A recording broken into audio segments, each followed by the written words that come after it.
Search by username. Big Ferg Load. Yeah, this fucking idiot. Let's have a look.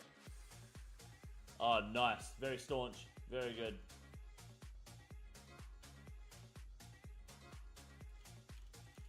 Very good. Latest achievements or activities. 95 cooking. Congratulations. Very big. Very good. Good.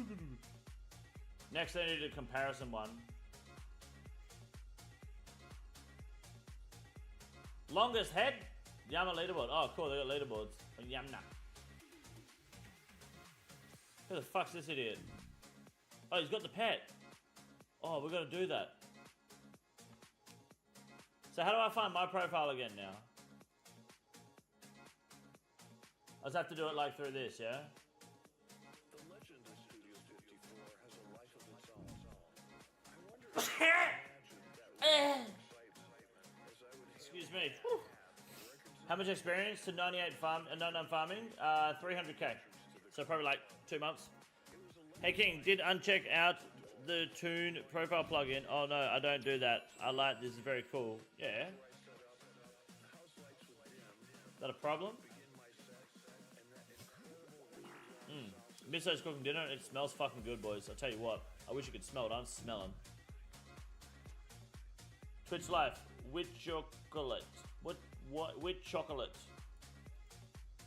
I am with chocolate. That's good, mate. You're already on the friends list. I don't know what the fuck you're telling me for. I see you. I see you, Twitch Life. Yeah, you already got access, dude. Have Pet follow you and update profile. I will do that.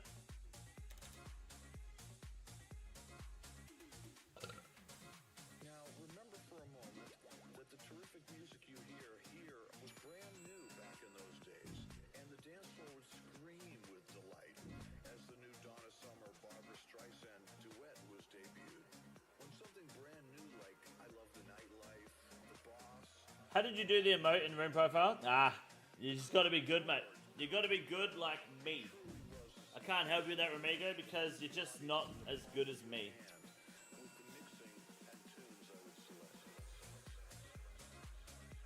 Call it bug abuse, if you will. If you know, you know. I'd say don't be a cunt, but honestly, I just spammed the fuck out of the save profile button until it worked. I don't think it updates very quickly.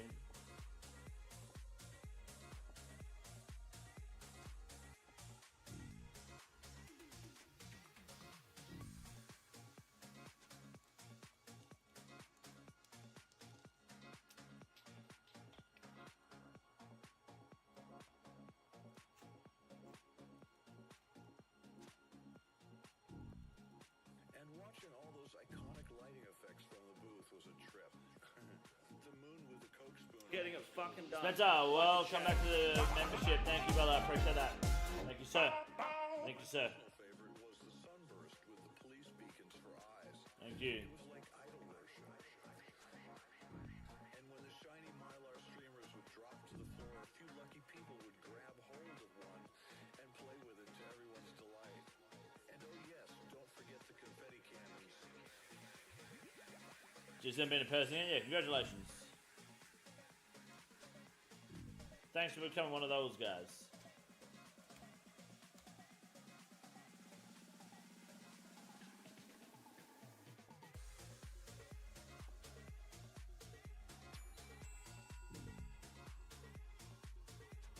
What do my next stage task is going to be?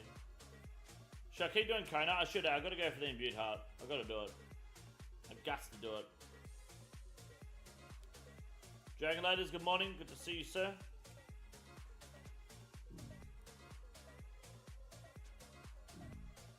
I suppose I could tell you what it's like to be a DJ at Studio 54.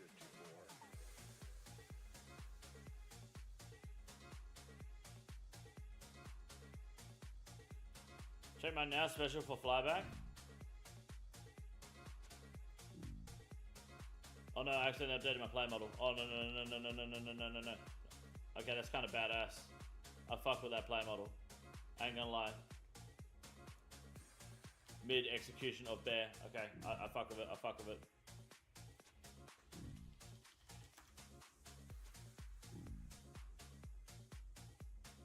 Hell yeah.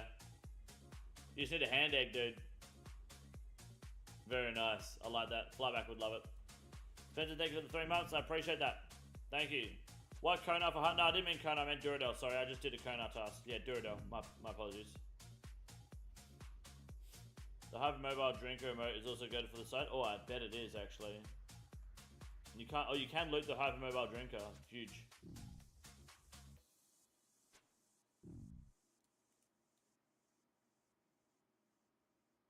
Now you know what it is. You do this.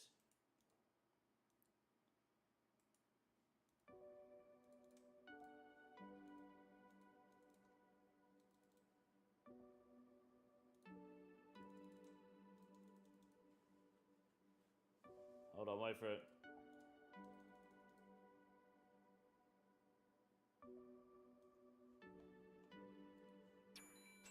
Yes, that's how you do it, boys.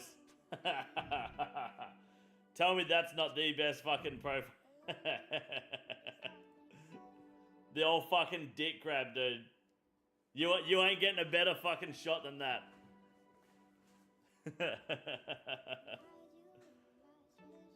That's the play.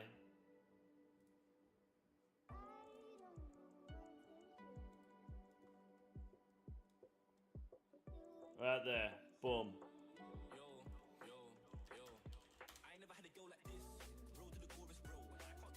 Made that YouTube profile picture. Honestly, not a bad shout, eh?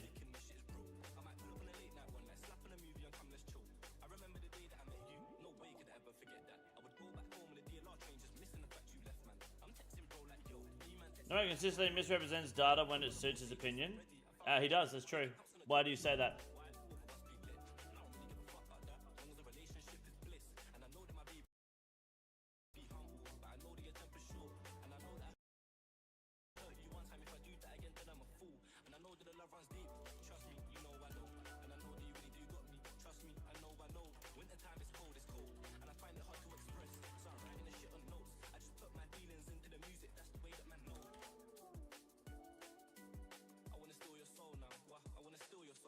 Updated play model when in the goblin disguise or penguin suit. That's a pretty good one. I like that.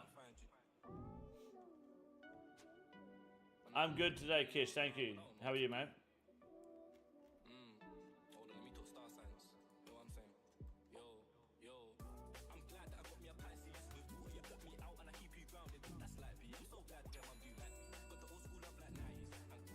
We're in the monkey gree, be the gorilla. Oh, gorilla's cool too. Yeah, I like that.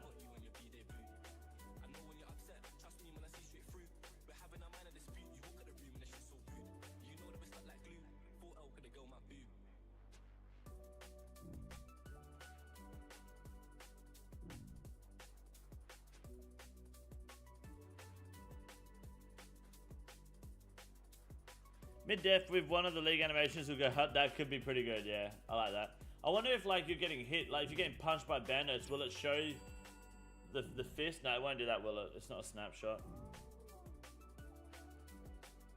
The kayak could be sick, yeah.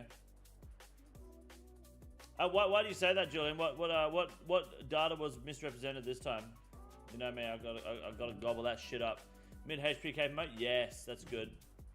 How's the Yama Collection log grind? The Yama Collection log grind is so good. I'm only missing 4 more items, then we're done.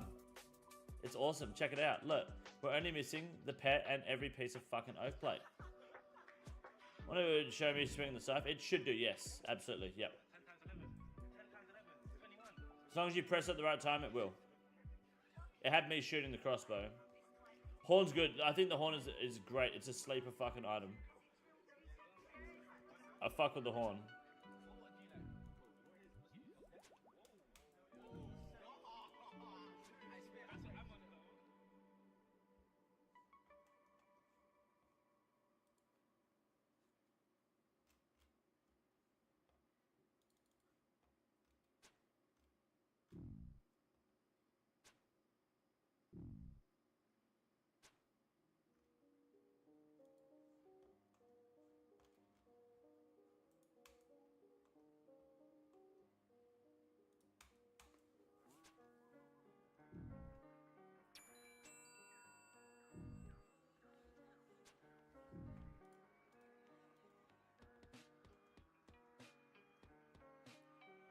Horn will help so much with the rest of the Yama grind. Yeah, yeah, that's what we do. Yeah, the Horn, it pretty much guarantees a triple Emberlight spec. It's nice. Genuinely disappointed that you weren't a surprise guest for Demo Mode All-Stars next year. I mean, they had like fucking four new people and everyone else is from last year. I didn't know they had surprise guests. Do they have a surprise guest? I'm at 207 KC with no plate pedal horn. Bad luck. That's not good. Vaccine's using the same chips as last year, just a software upgrade. Ah, that's okay. I can just go to the micro then. He's saying stuff like Melee P2 Next is bad because the party loses 50% of DPS when it's more like 15%. Isn't that only subjective to when you... that only matters if you're speccing P2 though, right? I don't know when the most optimal time to spec Next is.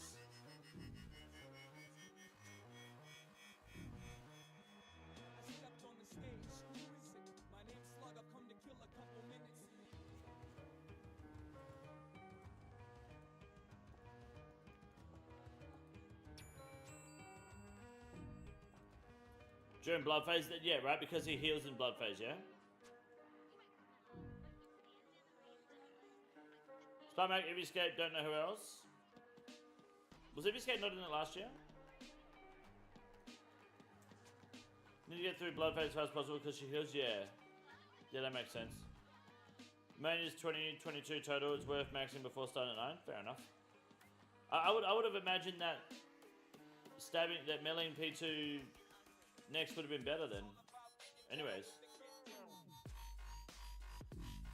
I like the way some of these calcs are done, don't take into account downtime and all players fucking up. I mean, it doesn't take into account many different things.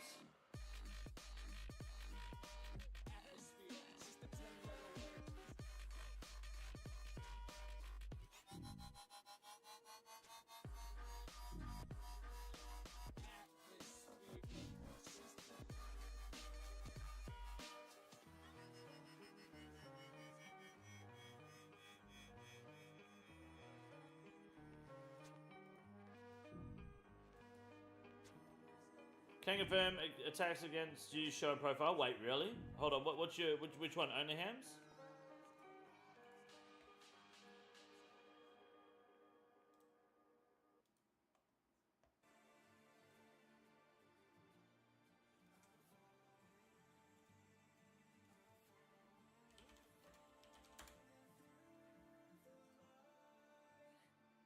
Hell yeah, that's a good one, dude.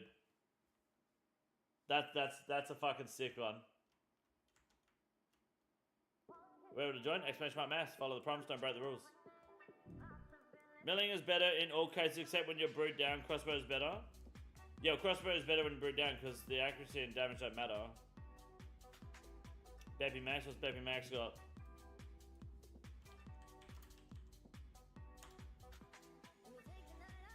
We done Dono Fly. Yeah. Yeah, I like that one with the tricky. That's dope. Fuck yeah.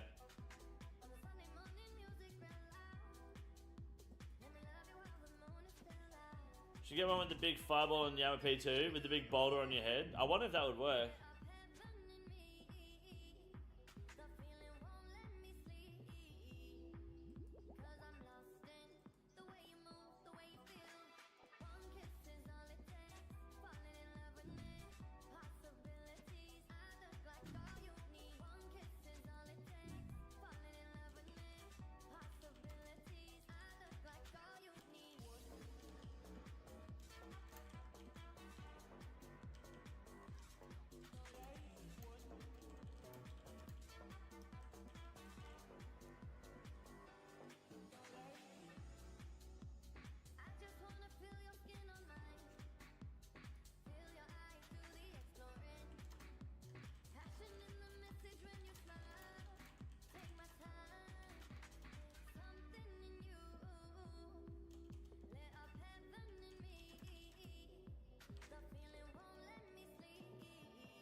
You see the horn picture I sent in the meme channel? I did not know. What do you mean Yama difficult level? I think it's okay. I think it's not bad. I think the contract's gonna be very difficult. Have you done the Porkazad no fly? Oh no, I've seen it, but no. Like what? I wouldn't do it personally. I kind of don't know how Yama is so accessible since the way I understood it, base Yama was supposed to be Inferno level. No, it wasn't meant to be Inferno level. That's the Delph boss. You're thinking of the wrong content. Yama was meant to be accessible through how it is, and it was meant to be around the level of harder than Barnabas, and I think it is, especially if you solo it. Can we kill this Bobby Blaze character? Why? Why would you want to kill him? What's he done? It said it's supposed to be Barnabas level. Contracts will bring it to Awaken. It should go beyond Awaken boss level, right? Where's the memes channel? Memes.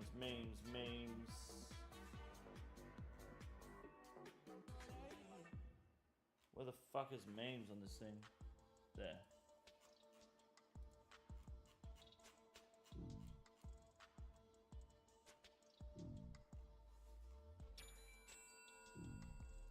Oh, nice, yeah. I like that. Crying an FC and being... What's you crying about? I don't get... If you guys do Huey, I'm 100% down to try it. Never did it yet. What's the problem?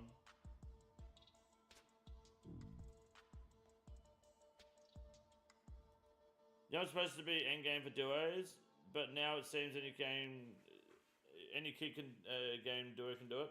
Right, but have you played this fucking game before? Do you know how, like, name one piece of content that's harder in a team than in a solo?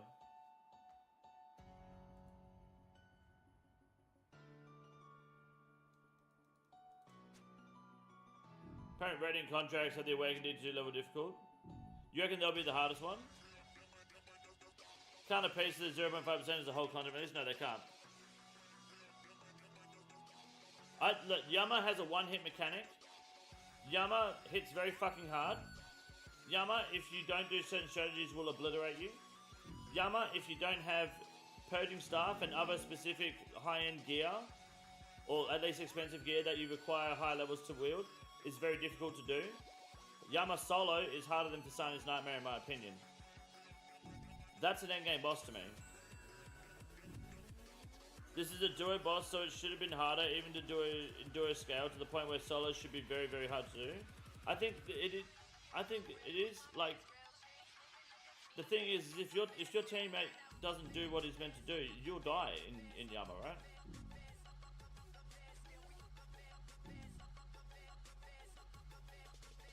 Challenge mode Chambers of Xeric is endgame. That shit's easy as fuck. What's the last level gear you recommend for Yama? Arclight. To Yama mean it'll be harder, just the way you want it to be. Duos are free. Not really one person can just permanent kill totems the other attacks. Here's the thing, alright? If duos are free, here's the alternative. Because I don't know if Jagex knows any other way. What if they made it so there was chip damage, like a shit ton of chip damage, like TOA, where you're getting hit for 20s and 30s through prayer, and if you don't pray, you get hit for 60s. Would that make it harder, or just more fucking shit and annoying? How would you make it harder? How would you make it so duos aren't free? Take more damage? Hit more zeros? How would you do it?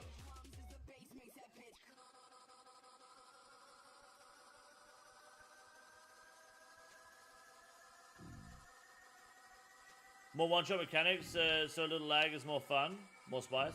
I think chip damage in the boss is almost perfect. How would you make Yama harder then? What would you do? Bearing in mind, it's likely with the contracts you're going to see a bigger health pool. You're going to see a you're going to see higher defense, attack, and strength. Probably mage level. You're going to see the inability to lower defense on some contracts. You're going to see Demon Bane weapons not working. You're probably going to see maybe like maybe your prayer drains twice as quickly. Shit like that. I don't know. Yama is a fair boss with good modern design. I think it's got great flow. I think it's a very consistent boss. I think Chip down. Yeah, sorry, I already read that. Fast switch, maybe. Yeah, I picked up 5 pet contracts. Maybe Yum will start having overheads. But JMods also stated that they don't want to make you bring 3 different gear switches to a fight. They don't want you to bring 16 items in your inventory that are gear switches, and then you've got 12 spots or whatever for brews and stuff and room pouch. Because that's raid mentality, not boss mentality. They don't want mage range melee 8-way switches as a meta. That's not for... Sorry, the guys messaged me in the stream, in the game, sorry, messaging Take Away to get into the mask. Can you tell me who you are in stream chat, please, so I can let you in? I've got Vinny, Sir Fuck, and Mina Vu, and Lim. I think Yama is a rare Osiris win. I think Yama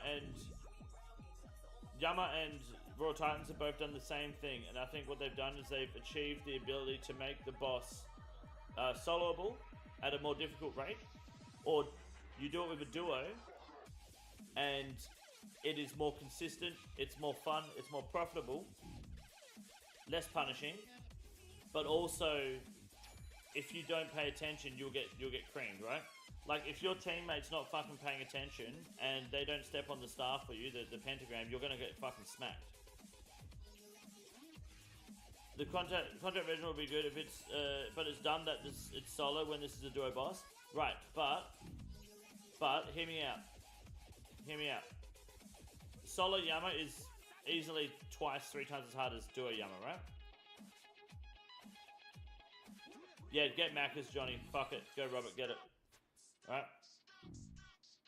Solo Yama is easily like 2-3 times harder than duo Yama. P3 alone. The final phase is fucked in comparison. So, what happens when the contract beefs up Yama even more and it makes it solo? One of the contracts should be Chaos Ellie. Yeah, you should just add the Chaos Ellie into the background. I guess it's harder, not really that much more different, just longer. Well, that's it. It doesn't scale down, right? There's no scale difference. They designed it around duo, and if you want to solo it, you can, but it's not going to be... It's not going to be the easy peasy. It's going to require a bit of attention. A lot more position focus. You can't have a teammate run to save you from the meteor. Did not know I had to sub to join? Oh no, Vinny, the subbing's free, dude. You don't have to pay to join. YouTube subscribing is free. Just press the button, then you can type, and then you can join the mass. It's not a pay-to-win system. It's not a pay-to-play system. You're not being forced to pay anything to join the mass. You just have to tell me who you are in the stream chat, because we get stream snipers that come through and try to fucking finger us. I'll join the mass. Can you give me CC? You can join as long as you come to the stream chat and tell me who you are. You don't have to pay for the mass. No, if you have paid for the mass, there are no refunds. I get what you're saying, but it really sucks that they say it's duo boss and limited to solos for contracts. Maybe they'll let it be duo contracts one day, but who knows? Maybe duo contracts will be better for the economy. Yeah. Maybe not. There's twice as many getting risked and failing, but there's twice as many items being farmed if you get the kill. Can't join FC, so you don't have enough rank to do. Yeah, you got to message Take Away to get access, and then tell me what your username is. Well, I'd have to send my credit card details then. That's personal. How do you feel about them nerfing the drop rates already? I think them nerfing the drop rates already is good. In the grand scheme of things, it's good, because they didn't do that for the Fang in TOA, and now the Fang's worthless and everywhere. If after, like, 1 day, 2 days of TOA's release, they made the Fang as rare as, like, the Shadow, the Fang would be far more valuable today, and less of a shortcut for a lot of accounts. And TOA would be less farmed because of it, and your Shadow would be worth more. NBTCSS the North Song. Thank you, Spencer. Appreciate that. If they made the Fang a mega rare in TOA 2 days after the release, or just in general, TOA would not be as farmed as actively today it would be harder to do. There'd be less of that shit in the game. I don't think this is on YouTube Music. Oh, it is. Okay, there it is. Really appreciate their willingness to let players adopt text and then make a judgment about the drop rates. Yeah, I think that's fair. Contract's going to run like invocations. The name of the contracts are spoiled for that if people would read. Yes, true. I mean, the reward, you can already read what the rewards are. Even Swarm and Fang to be rarity of ward would work, sadly too late. Yeah, even that.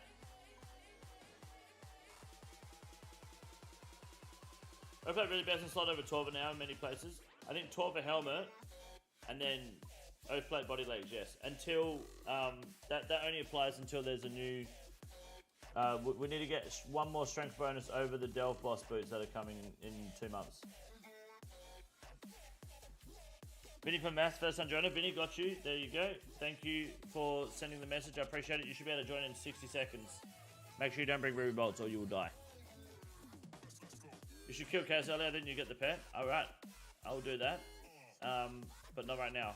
It sounds like I waste my fucking time.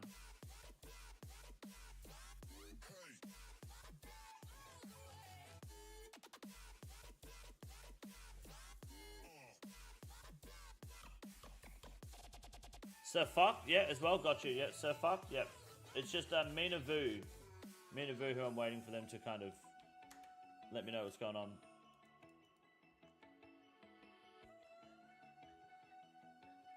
Can you use Magic Serb? I don't know, I doubt it.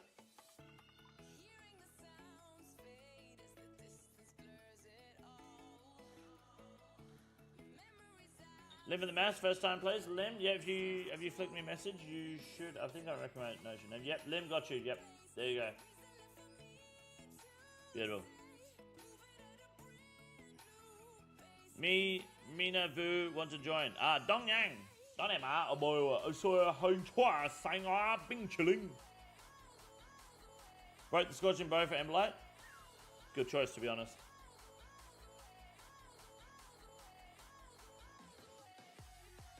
I bought Super Combats instead of Ranging Potions. Fuck me dead, man. Fuck.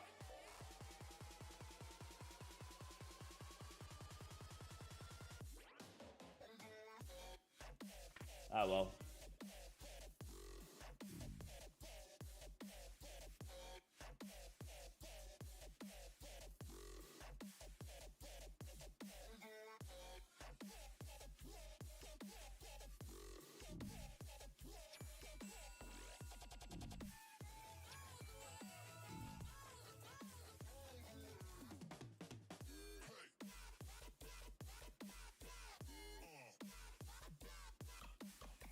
Shut the fuck up.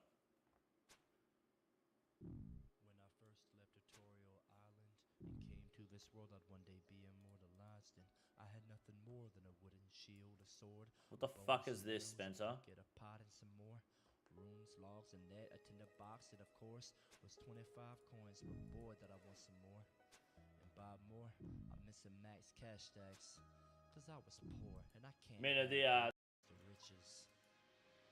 That noob was me, but now I got party hats and bitches. Party hats and bitches, party hats and bitches. Started from the island, now look who is the richest. I used the big flats, now my cash stacks max. Bitches on my D-long, working all night long. Party hats and bitches, party hats and bitches. Kinda fire, dude. I ain't gonna lie.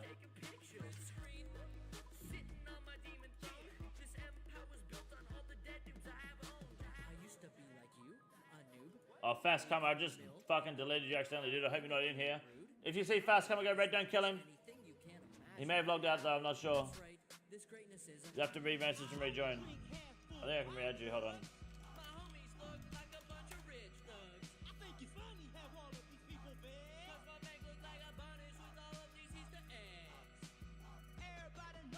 Yeah, I got him.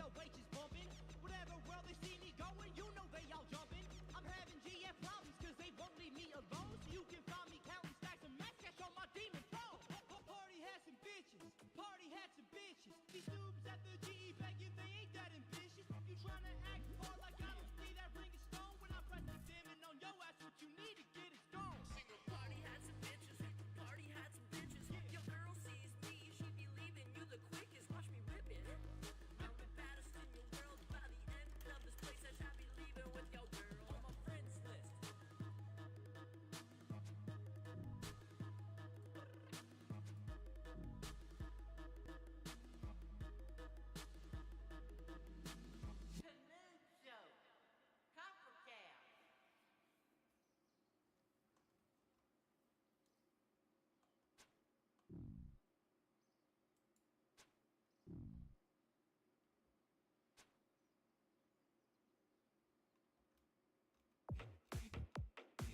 That was beautiful, mate. Appreciate that.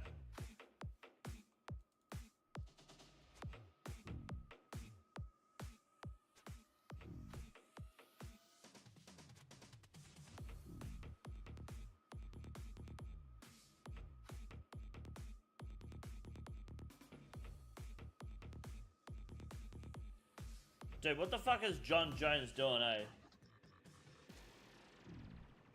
He's posting fucking videos of him in Thailand just like drinking and chilling. He's not even preparing to fight. It's fucking insane. Like, Tom Aspinall's a fucking retard. He needs to just go fucking smoke some cunt, eh?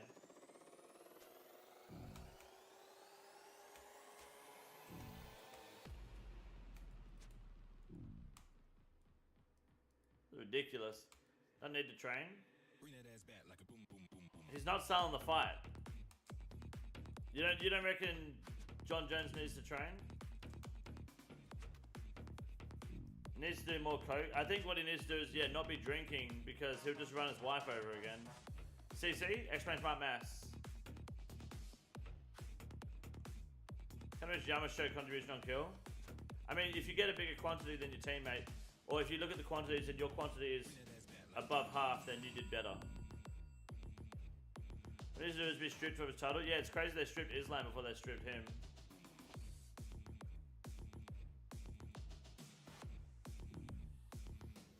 At the end of the day, guys, if you ever, like, look, if in life you ever sit there and you feel like you want to just end it all and kill yourself, you need to step back and ask yourself one question, and that is, why would you let Israel outlive you? Why? Don't do that. Man up. Keep going. You will win.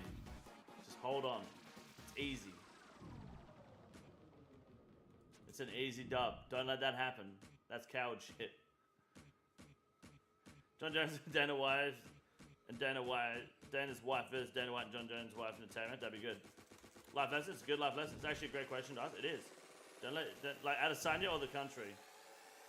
I will let you decide. For legal reasons, it is completely open to interpretation.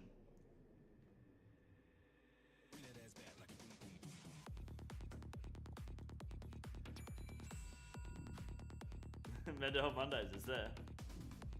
Where do you rank KQ in the tier list? Cowfight Queen was S tier, Beans. Cowfight Queen, S tier boss.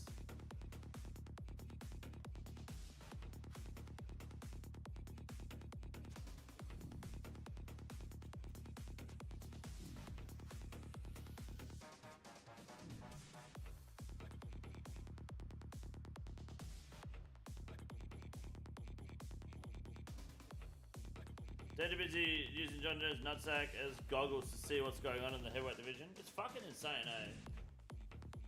Now, what we've got on our hands is a dilemma, alright? Because we've got... We've got fucking Sean O'Malley versus that little midget cunt. What's his name? Fucking... Murad Dilvashi. Vashili. Big Willie. Valvishi. Valshvi. Dilvashi. Dalalashvili. Fucking hell. Sean O'Malley is a $3.60 dog. Those are odds you take, dude. Yeah. Maraba's a $1.28 favorite. That's just not worth betting on, especially when you're obviously going to bet Kayla Harrison because Juliana Pena does not beat Kayla Harrison. Kayla Harrison going to have her fucking arms chopped off and walk in there blindfolded and still beat Juliana Pena. Let's not be fucking stupid here. Okay, that's an easy fucking bet. Do you have max gear? Yes, but is it good? Also yes. Doesn't matter at all. Cowboy Queen's excellent. It's excellent, boss. Sure got real quiet after Marab molested him? Of course. Of course, he's not smoking weed and drinking anymore. I think I'm going to take the dog. I've got to bet the dog there. 360 is good odds for Sean O'Malley. It is. What does Juliana Pena beat? Anyone top 5? Amanda Nunes. Kevin Holland versus Vicente Luque. I don't bet on Kevin Holland anymore. I don't do it. Even though Luque is like horseshit, I don't bet on Kevin Holland. He's fucking stupid. He doesn't want to win. He doesn't want to be champion. He just wants to like, oh, I fight 10 times a year. I'm Dana's favorite. He's a fucking journeyman, you know. So I'm done betting on Holland. I'm waiting for him to get cut. Look at this guy's name, Wang Kong. What a name. That's the name of a fucking winner there. Boom. There you go. $14 fucking multi. That's the fight. Holland throws. He does. He just doesn't care, man. We saw that play out in dominant fashion in the rematch. We saw what play out in dominant fashion?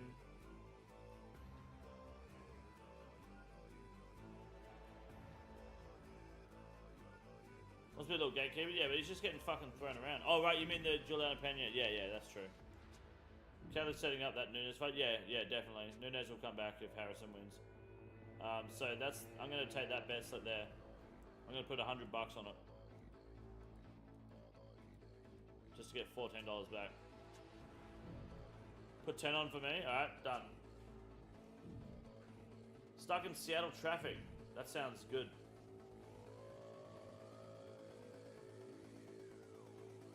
Have we got any uniques yet? This mass, I haven't been paying attention. How are we looking so far, boys?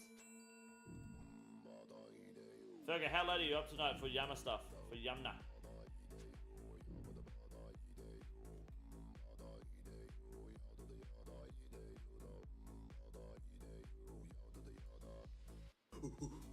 Fergus, thank you for the 5 gifted. Appreciate it. Did you just get a unique? What's with the 5 gifted? Did you get a unique? What happened? Been solo, doing solos the whole time? Oh shit, okay. Let's have a look at this. Let's have a look. 20 minutes. Thank you, Fergus. I appreciate the 5. You're champion. 20 minutes of mass, and then I'll jump in and we'll do doors, yeah? Is this a didgeridoo? No, it's like some fucking throat music. Nunes alluded to it last pre-fight conference. I think it was a conference, but she definitely said she's interested. Yeah, she'll come back and fight Kayla Harrison. Been dealing with some dog stuff, but I think she may pull through. We will see. Any news? Excuse me, Matt? Oh, you're talking to Smut. Sorry, I thought I missed something there for a second. My apologies. Oh, someone got claws earlier? Oh, huge. Work.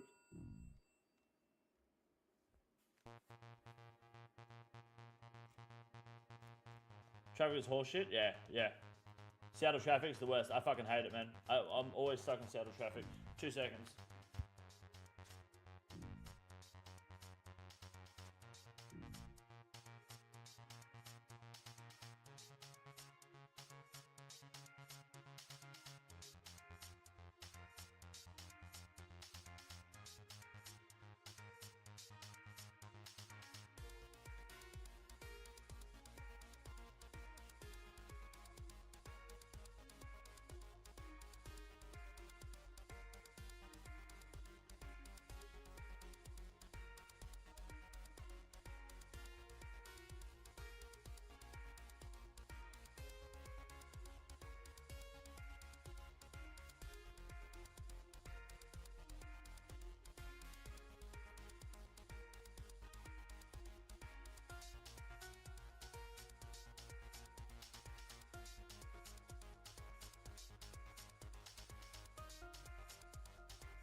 Dinner's looking fucking good, boys. I'll tell you that now.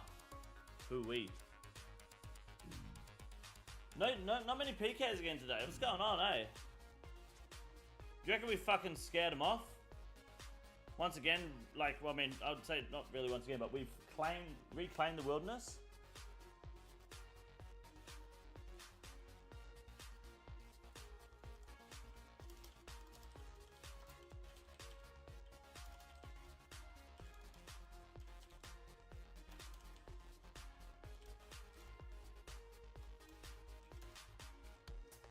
So if I go, your 5 playboys I noticed didn't get added, so I've just put them on for you.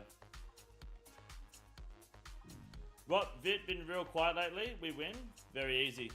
Very easy. I'd be fucking quiet too. Getting smoked by a bunch of crossbow users. When there a bug glitch with freezers and people, no idea. Pussy-ols.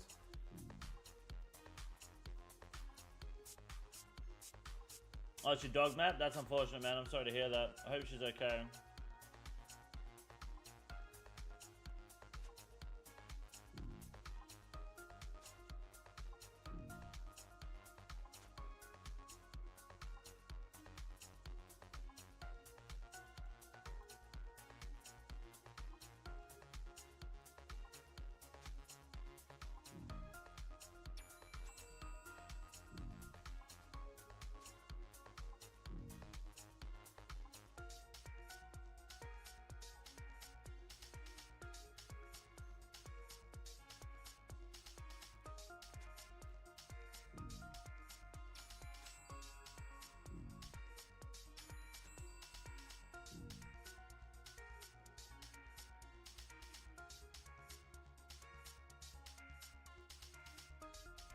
Just read a tweet where John Jones said doesn't care if he gets stripped. Hey man, he's on drugs. Might need to start rustling some feathers again. We can start rustling some feathers. That's totally fine. Do that right fucking now.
I'm trying to remember this other clan's name. What's that other clan called? The Stellar Clan. What are they called? I can't fucking remember their name. How fucking insignificant they are. Does anyone remember?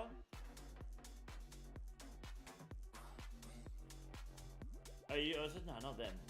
They got fucking destroyed. Infliction. Was it Infliction? Maybe. Getting it fucking done. Like a Chad.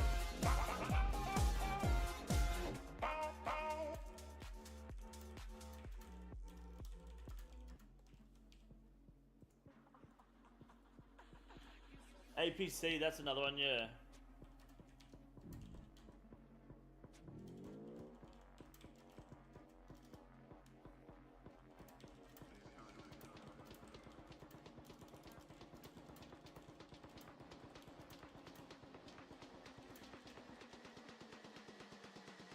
I'm just gonna tweet out the picture. It says, cleared and locked down the Bear Cave almost 12 months now and never been wiped by a single clan. Rot tried and failed. Stream Snipers try and it's free money. Infliction couldn't make it into the cave. APC who? Wood is easy. Bear Masters every Monday and it's free money for everyone involved. Last time I did this, a certain some certain streamers were like not happy with me posting it.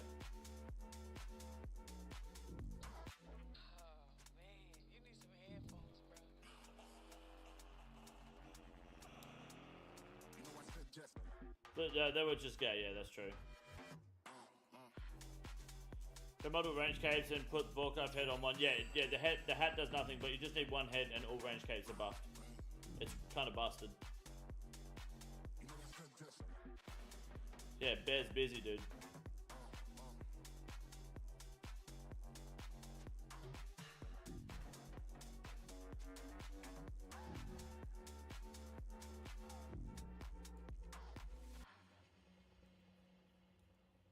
I need to get range pot because I'm just not. No, there's no point because I'm only going to do this for a little bit more and then I've got to go do some Yama stuff. Yamna. Don't need protection from player killers. Does it look like we need fucking protection, cunt? Lee, thank you for the 25 months, dude. I don't know if I said thank you for that. Appreciate that, brother. Thank you, sir.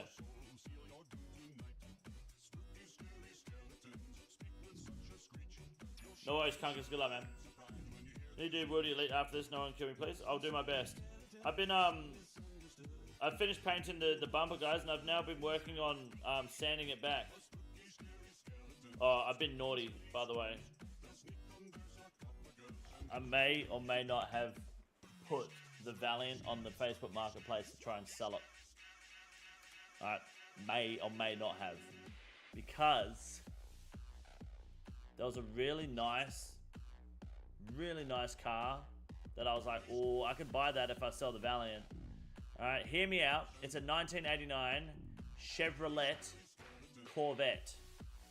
Alright, I was looking at this bad boy as a bit of a project car alongside the Evo. Nice V8. And I was like, I could sell the Valiant and grab that. That's not fucking bad. Automatic, runs, all the dials work. Oh, I was like, do I do that though?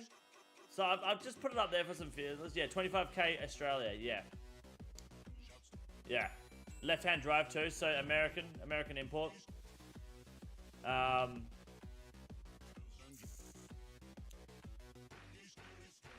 But I gotta get rid of my car first.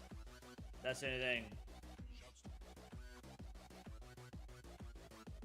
So it's a pleasure these streams content. Thank you, Lee. I appreciate that, man. Thank you. How do we get into the mass? Type exclamation mark mass, but the mass is ending in about 10 minutes time, so be quick. Also, just so you guys are aware, this Wednesday, so I've got tonight's stream, tomorrow we stream again, and then the day after, we're streaming again. You're getting a bonus stream this week, but it will be earlier than normal. Basically, the stream would have ended by now, in 2 days' time. But I will be drag racing the Evo down at the drag strip. The stream will stay live on my channel after it's done, so you can go and rewatch it if you want to. So Rune News will be delayed until around about this late, maybe slightly later than this on Wednesday. But yes, the drag racing stream that I owe you guys will be happening this Wednesday. We've got our helmet sorted, the car's back from the mechanics, it's ready to go, ready to race. I've just thrown some fresh ethanol in there. We're looking good. Just be aware of that. Yeah, sorry, Timo. Yeah, only another 10 minutes. I've got to get some Yama done. Should be a pretty minimal update this week with Yama. It probably mostly changes. Hello. God damn. You know how to cook, don't you? Whoa, whoa, whoa, whoa. Is this all my gravy? Yeah. Are you sure? Yeah. I'm fucking gravy boy. You know that. I'd show you guys. Look, I'll give you guys the money shot, but I have gone. Look. Here's the money shot of Mrs. Robinson's cooking. I've just fucking drenched it in fucking gravy.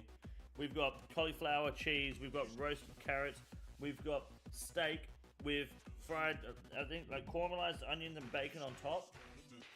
And I've got gravy to fucking spare. Hell yeah. Wide shot that bitch? Hold on.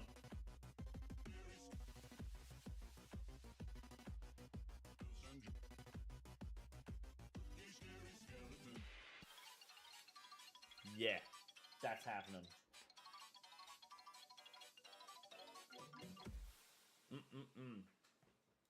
I'm fucking keen, dude.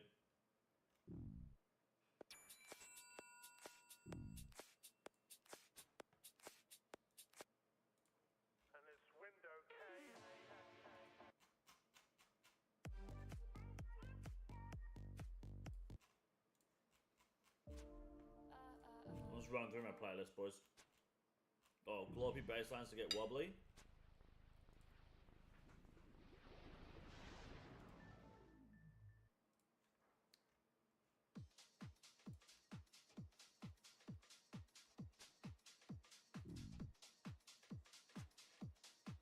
One glass of chocolate sustagen. No, dude, they do sustagen in like little cartons like fucking Up and Go now, dude.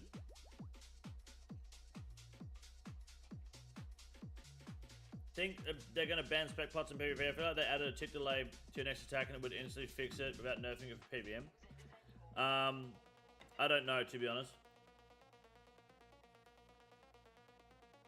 How often can you use a spec pot? Once every 5 minutes?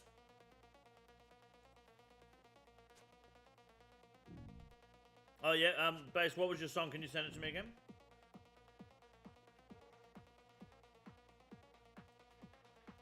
Never here, what's the purpose of mass bossing like this? Fun, community engagement, security, PvP when the clans come out, but we've been wiping them so much they've given up, but we're going to try and get some more beef to get them back out here. Combat achievements, bit of fun, luck. Someone got Callisto Claws today. No Voidwaker piece I don't think today, unfortunately. Usually we get about a piece or two a day, a mass.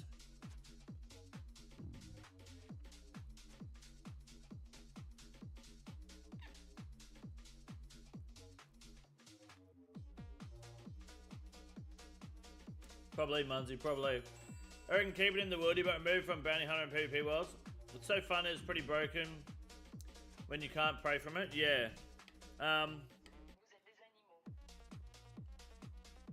mean, look, I've not used the goading potion, the surge potion yet.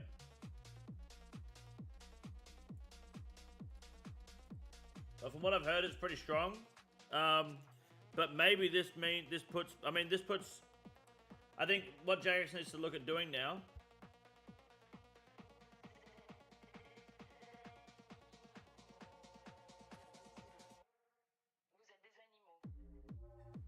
This might mean that we move towards the next step of what they allow and don't allow in PvP. I know this won't fix the problem entirely, but maybe it's time to start letting you overheal with like anglerfish in the wilderness. Little things like that to help compensate for like extra safe healing. Usually you go, you know, fish brew or whatever when you're low anyway, but if you could overheal a bit more without having it to be a brew, that could help a few tight situations. Let just do passive work, things like that would be great. Yeah. Start turning it up a bit. If they're gonna increase the KO potential, I mean, is it a problem for PvPers versus PvPers, or is it a problem for people getting PK'd? Because if it's a problem for you, and you're just getting PK where you're killing revs, it like shut the fuck up, you know. But if it's a problem for people who are PvPing that you are at such a disadvantage if you don't have this untradeable potion, then it might be good to like you kind of widen the demographic by allowing different healing properties, right, or more healing properties.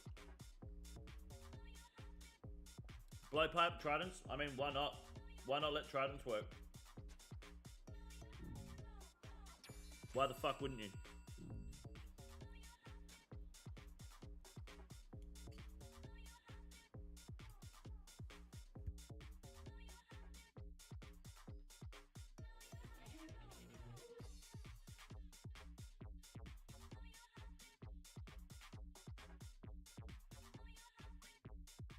Dude, fuck the saying. Imagine the shadow. How can you utilize Surge Pot anti-rushing? How can you utilize Surge Pot anti-rushing?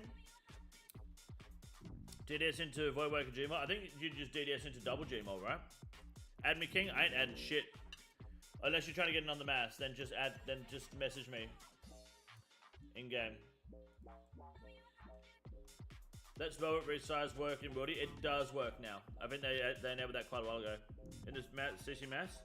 Yeah, just message Take Array. World, the world is in the FC. If you join the FC, anyone can join. However, I will be leaving the mass in 5 minutes to go to Yama. But the mass will continue while I'm at Yama.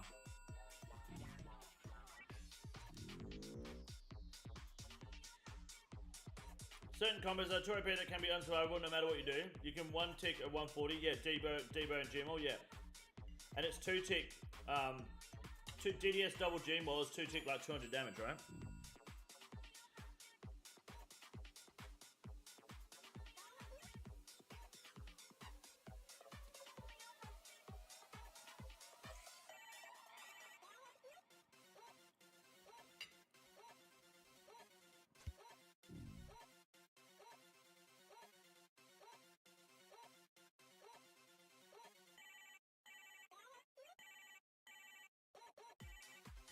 That's actually true, VB. A little bit, yeah. I like that, VB, actually. That's fucking smart. Hell yeah. Do you need to be wearing Torva for that 200 damage, though? Was that in, like, Blood Moon?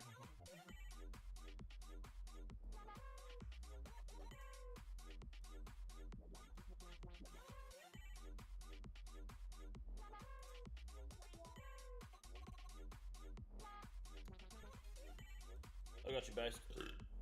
Beans. Alright.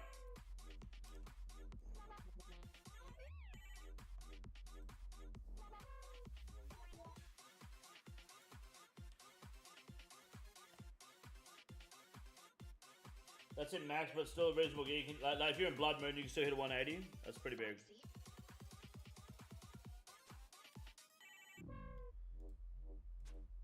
Yeah, okay.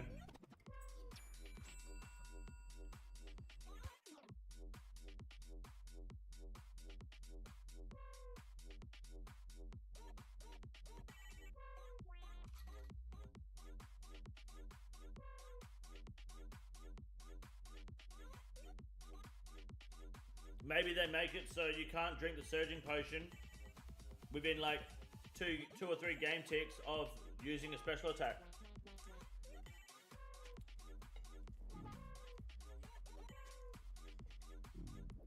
That's it, just in the wilderness specifically, maybe just a small delay. That's it.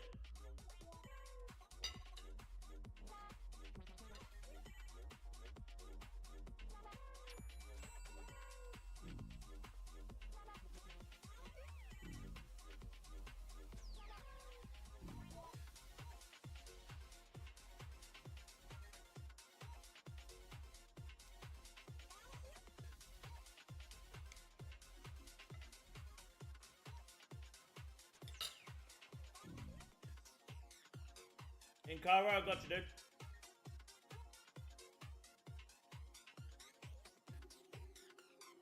I don't think it's a get good or get killed situation, something. If the max hit in max gear is 200, and even in mid gear it's 180, that's 100% a skill. That's 100% RNG now. Because you'll just overkill someone, and you have 60 HP basically to play with. 60 damage.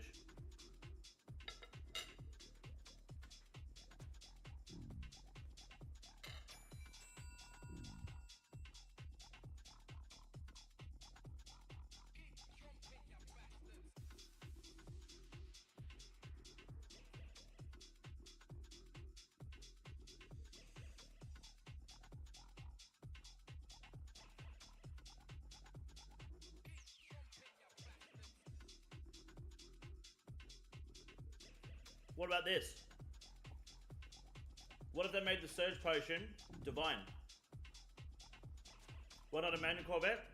Because it was only an automatic one available. Yep, you've been accepted, Matt. You should be able to join.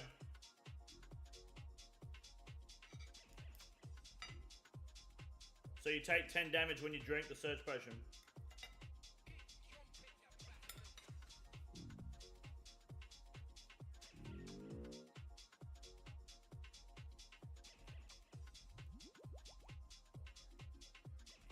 Would you switch the transmission to manual if you got the vet?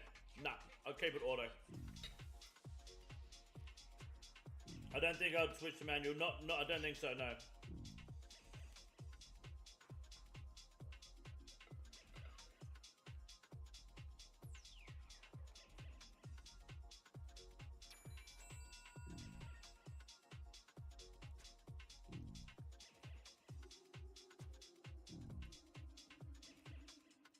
Corvettes are made in auto transmissions. Yep. Autos are faster than manuals, dude. If you want a fast car, you drive an auto.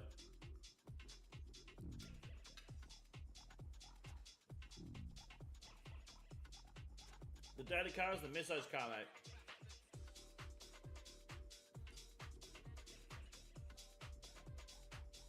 I need to go anywhere, unless it's like important. I take the Misso's car.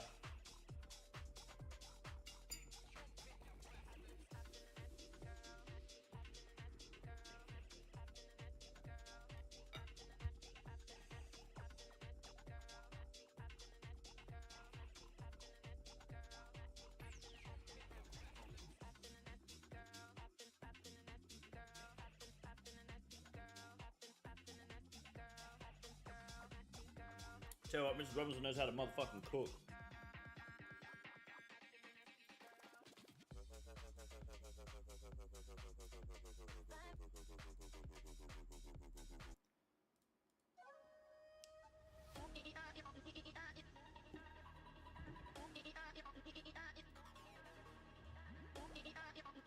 Banger.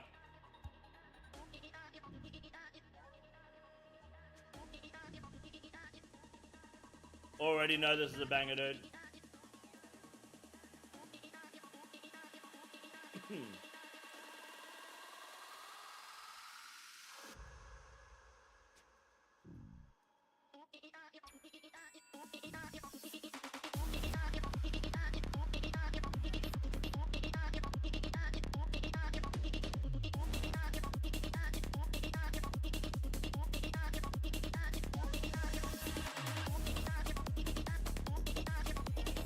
I want everyone in the Callisto Cave doing the party emote. Right now. I want the party in the cave. No excuses. Unless you're picking up loot, that's fine. There we go. While you're fighting. Emotes while fighting.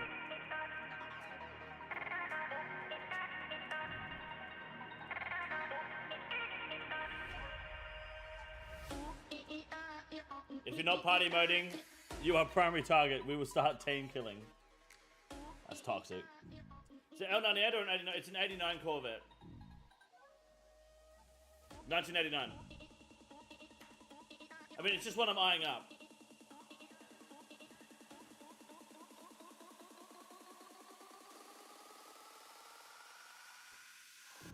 Oh, let me find it for you.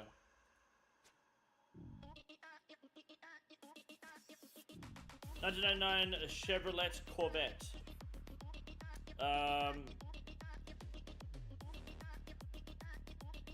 It's got 97,000 kilometers to 60,000 miles on the clock. 5.7 liter L98. L98 V8, yeah. Sorry, I thought you said oh, yeah. Yeah, sorry.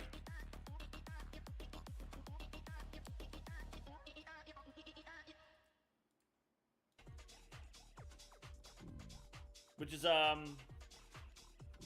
pretty nasty. Fuel injection. No carby. Which means I'm fucked. Kira 2, thank you for the 29 months, dude. I appreciate that. Thank you. Like a chat.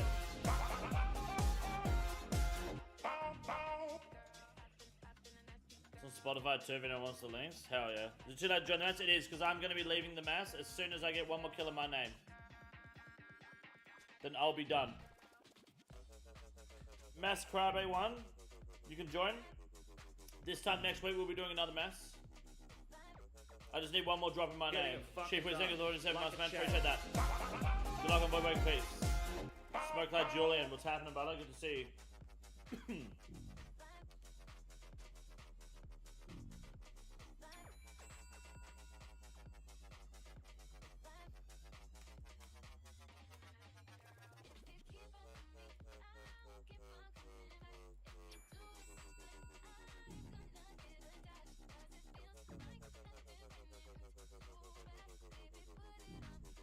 Kira 2, what's going on?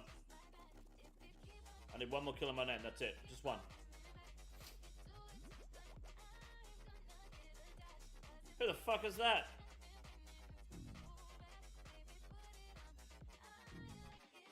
That's a shame. Shame to be that guy. Remember when these bosses were just standing outside? Yep. There we go. Renar seeds. Alright, Fergo, let's fucking do it. I got you, dude. I'm coming.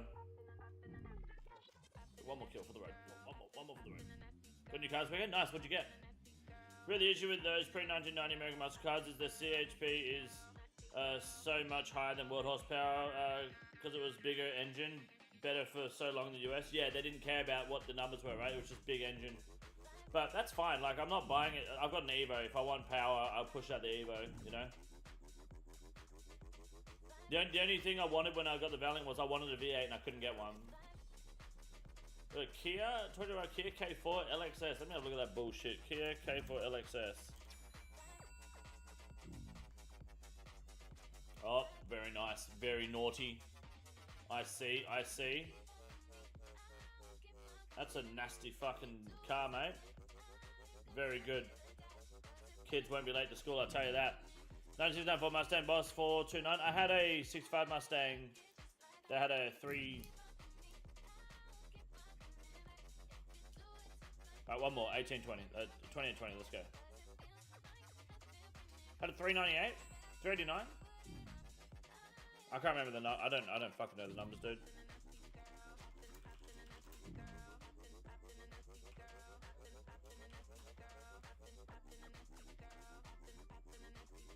It was on the side of the car. It was so long ago, I don't remember. 389, yeah. That's right.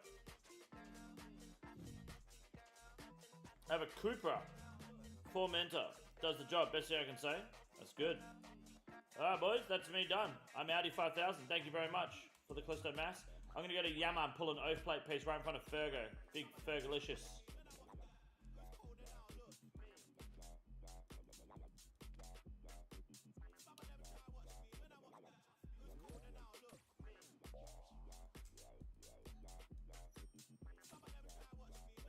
Who the fuck is this guy?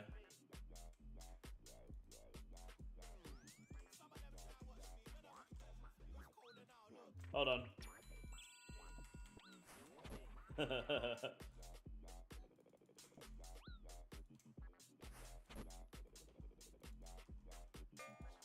Don't let him escape. Oh, we got him, boys. His TV. Fucking. Wait, you can't. Wait, he just said. Wait, you can't teleport when you surge potion? What? You can't teleport when you're stunned. I didn't know that. The piece of advice those struggling with Yama and fall behind on release. Yes, have friends. Don't do it solo. Do dog shit Stellantis cars make their way into Australia? I don't know what that is. Never heard of them. Do I crawl GR tune now? It pops and bangs during shifts. Nice. Very good. Very good. Very good way to fucking burn fuel.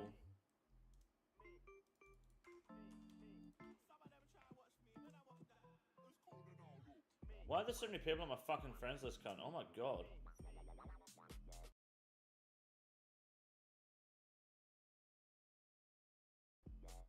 Wow. Busy night.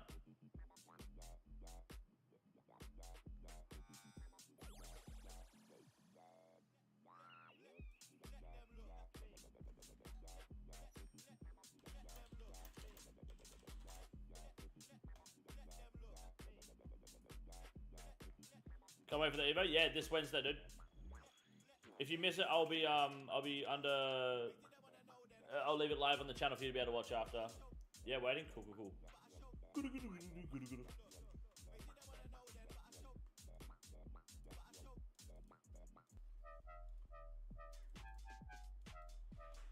All right.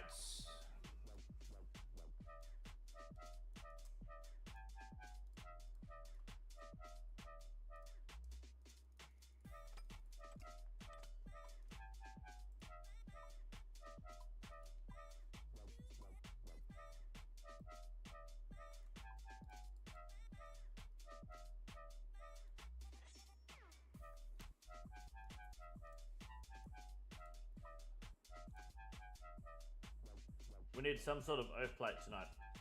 That's what we need.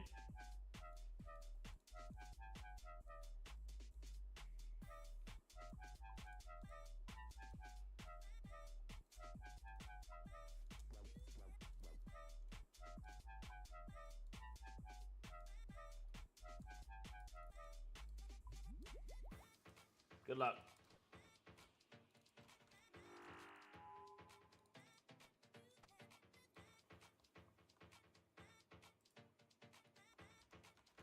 Is that plate going to be the next channel member icon? Do I put it before or after Torva? Or do I put Radiant Oak plate because it's nice and white? Not a bad idea. It's got to go before Torva, right?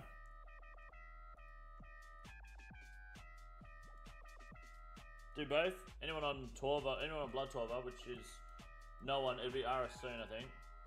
Will miss the Oath. Radiant Oath's gonna suck? Nah, no way. 148 now? There is, yes. After Torva, after Beast Speed there's Torva, and then Blood Torva. They're already in.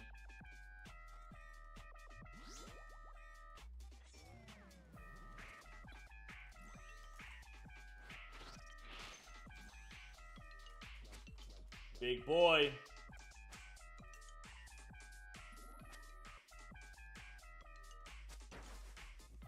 I'm gonna start getting it? Oh yeah, for sure. Oath, Torva, Radiant, Blower. Could do that. Oath, then Torva, then Radiant, then Blower. Could do that, yeah. I like that. I can't go past Blood Torva at the moment though. So basically, it would push Blood Torva off till we get more spots from YouTube.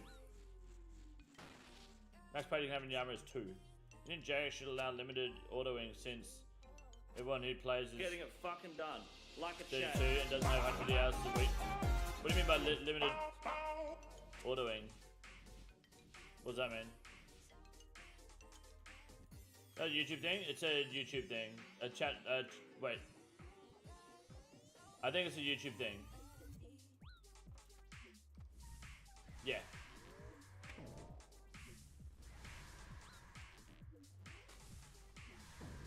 Your mission game ticks? Your mission ticks? I didn't have my spell active.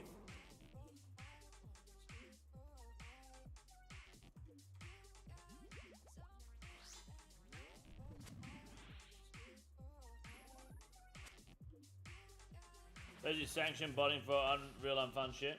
Nah, I don't think they should. The goal is to make you play the game as long as they can make you.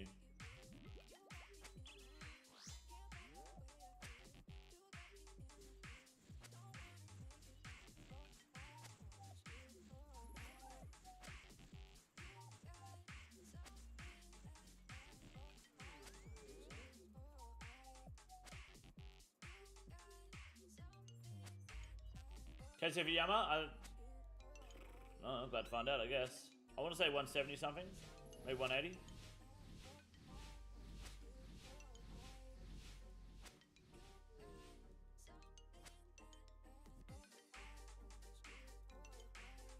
We're gonna find out today. 101 solo Casey here, no unique. Dude, fuck doing solo Yamas. You know how fucking long those things take compared to duos? You're crazy.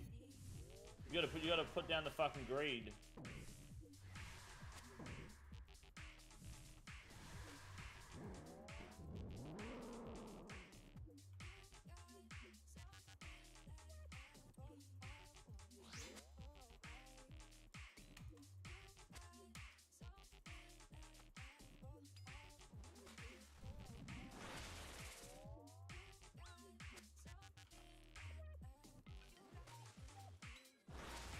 Eight-minute solos is wild. That's about the best. That's about the best I've done. Yeah, 8-minute solos is crazy, dude. But that's normal.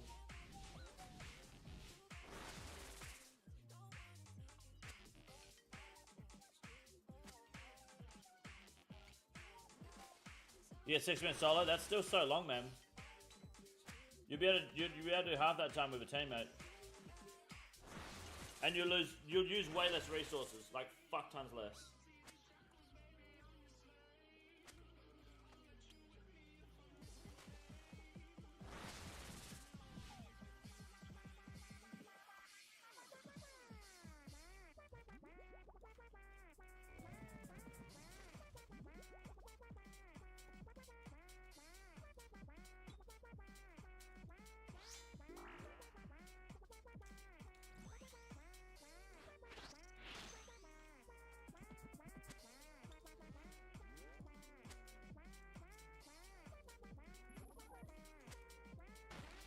John Yo Melee's you in last phase, it spawns orb. Yes. Yep. Every time he mages or ranges you, he does the falling flame balls. Run a max cash scythe. Well, it might still go. It might still be the first unique to max cash stack. We'll find out.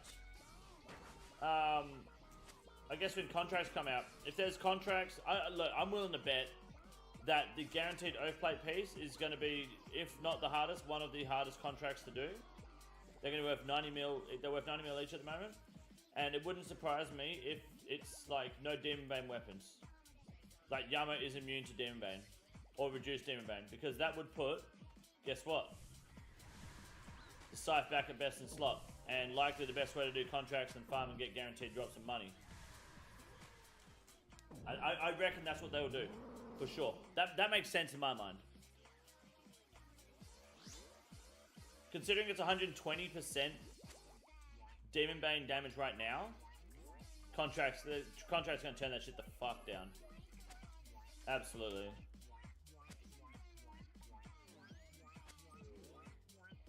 Any Yamas? Yamama. That's gonna be a little boring. It'll just make another side shadow boss. Nah, you wouldn't shadow us, I don't think. But yes, however,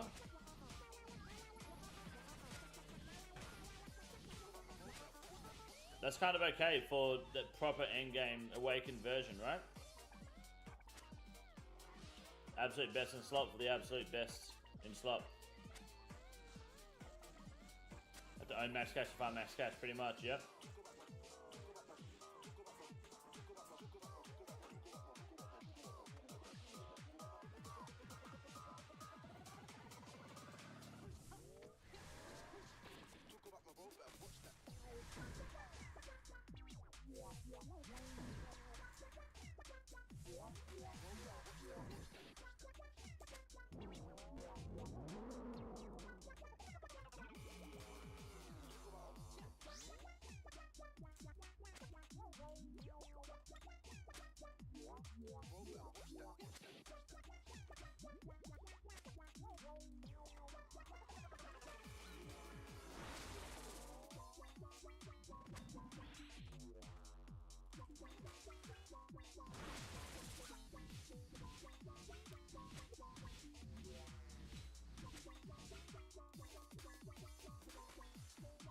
Got on Yama, you got to drop all the good loot, yeah.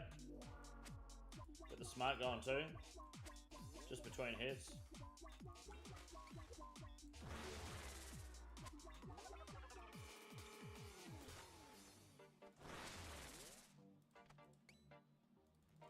Never know, might get lucky.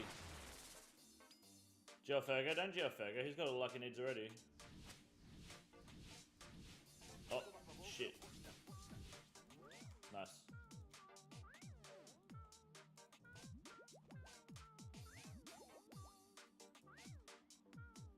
Oh, I got back-to-back ruby drops. How fucking good.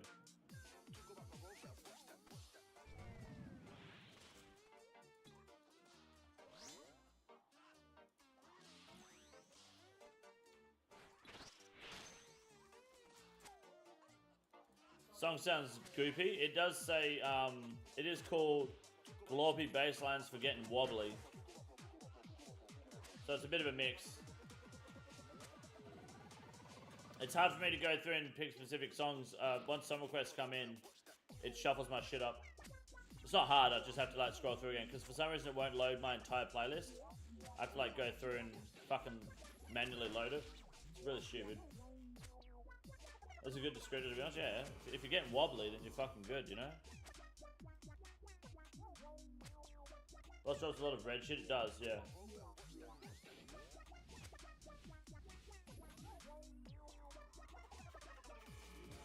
Maybe that's the thing. I've noticed there's no sapphires though, which is nice.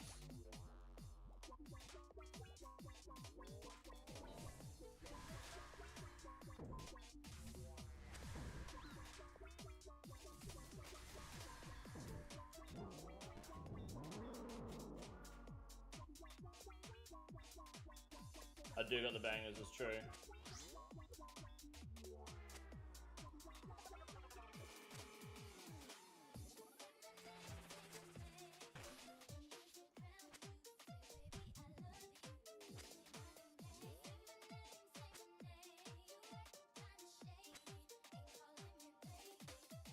This is a Denzi 1000? Yes, it is. Denzi 1000, yeah.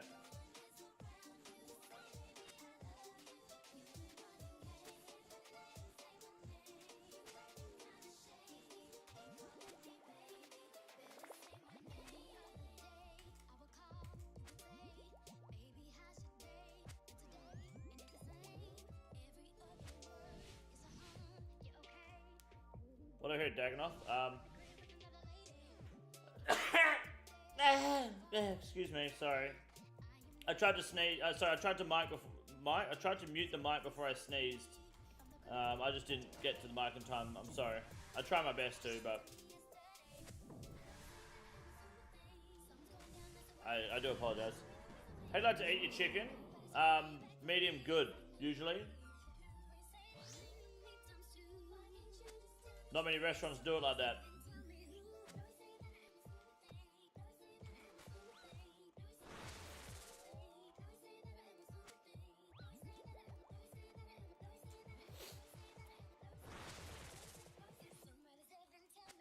Yeah, they are smoked, so they're pretty good.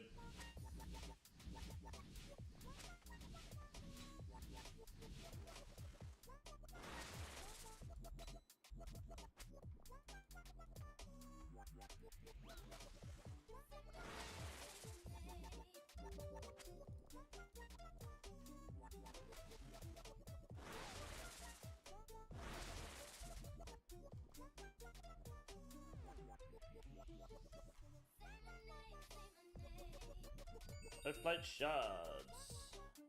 I can do one more before bank.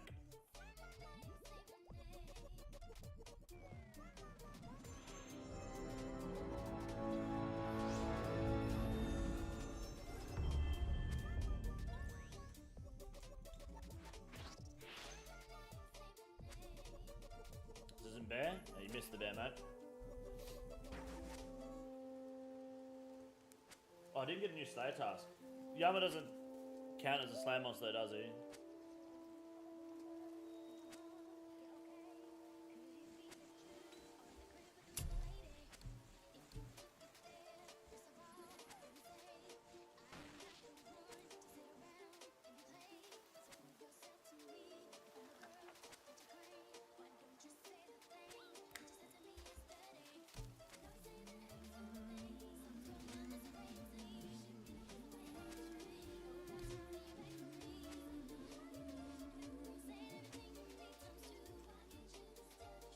Thoughts on the Diabolic Worms? I haven't used them yet. I heard they're pretty fucking good though.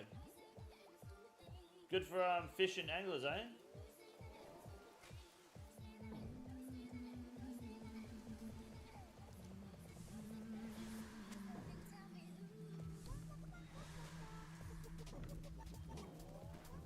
What are the best demons to kill for contracts? I think, I don't know. I think it depends on the sigil more than the demon.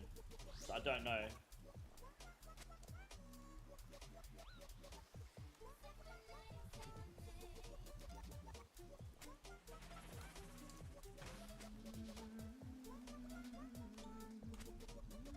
About to fish them now and try them. I hope it's what.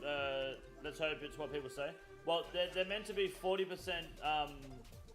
catch rate instead of 14%. Like it's almost 3x faster to fish anglers with Diabolic Worms.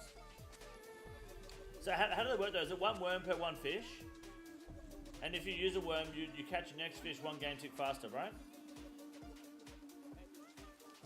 Drop rates are the same. You should just kill lesser demons, right? Yes. Yeah. I don't imagine they will be, but who knows?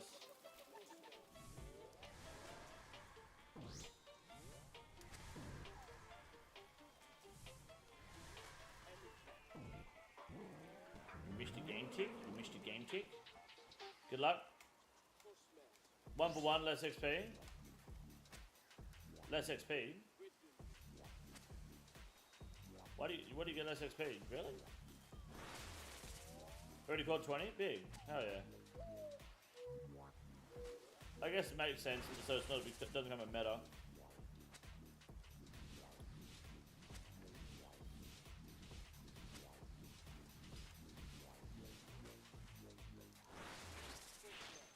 What's spec on the staff do? It casts the strongest demon band spell you have available on the target, and if you kill the target, you get the spec back, and you get your next attack is 2 game ticks, so it's like below part speed.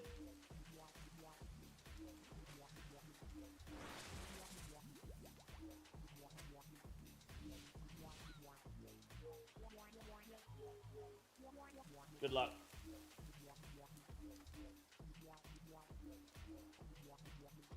Big. 7,000 fire runes. 7,000 fire runes. I've never been so fucking happy about getting fire runes in my life until I fucking started farming Yama, boys. I'm gonna tell you what. Fire rune drop, boom. Did you okay XP now? 500 fish an hour, double coins. That's good. What was it before that? Anyone ever watch King of the Hill? The world. King of the Hill, the world are like when they use crack for fishing bait. Are you on crack typing that fucking message out?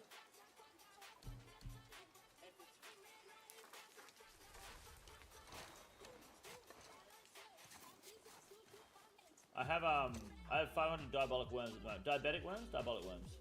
I've nearly got 100 Oathplate shards though.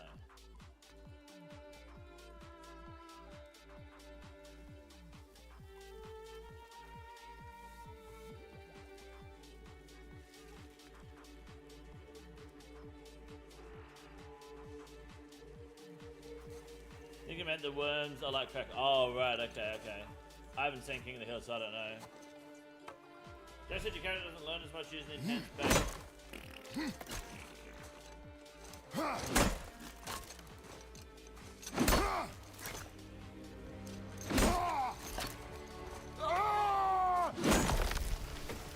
All I know is I'm 7% of the way to 97.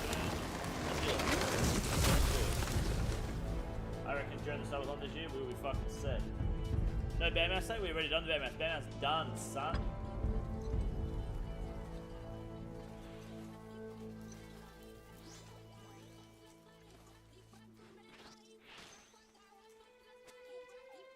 They call me Bandmass Boy.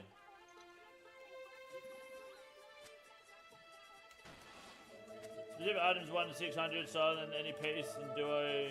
Any piece duo is 1 to 400. How does that work? Is it not 1 to 600 regardless? And then it's just good luck? I don't mean, the drop rates don't change, do they?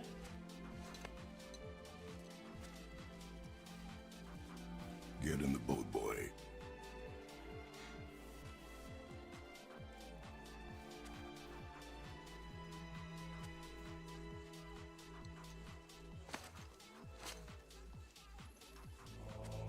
Why'd you lose so shit to train? Because crap.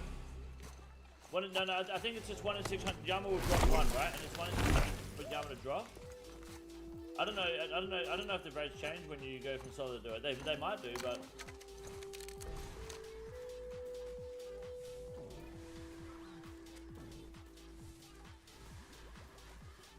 I'm not sure. Still want me to Based on tag contribution? Yeah, but the overall contribution is still 100%, right? If you put both your contributions together, unless I don't understand, unless I'm doing the math wrong, Yama drops a piece 1 in 600 chance, right? Whether you get to drop your name over your partner depends on your contribution. The more contribution you have, the better your odds are, right? That is enough. Demon Dung ain't used for shit, dude.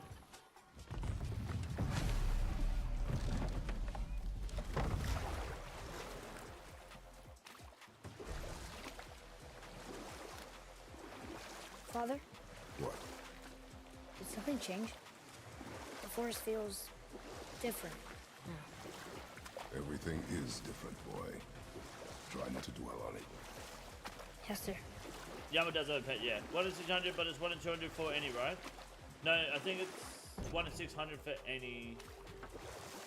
It's 1 in 100 and something to hit the drop table in general. Yeah, so 1 in 200 for any, yeah. You'd think, at least.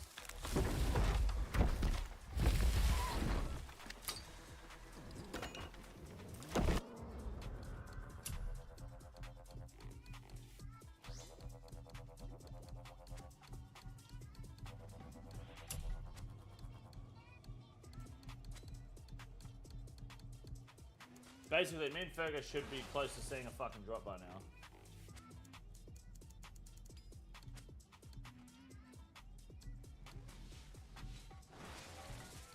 You did miss the mass, yeah. 93KC had the horn and a few lockboxes. Nice. Lockboxes, you can get Oath plate pieces are actually more common from lockboxes than they are from Yama himself. I think they're like 1 in 400 from the lockbox. But you have to get the lockbox drop still.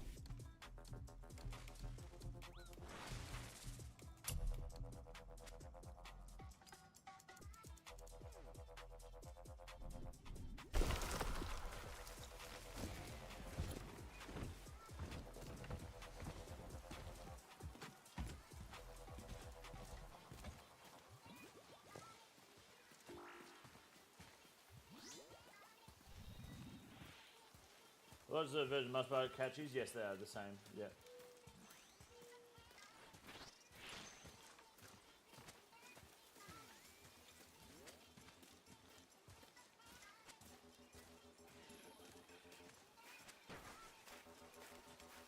Is Horn the best drop? No, Oath Plate's the best drop, but I think Horn...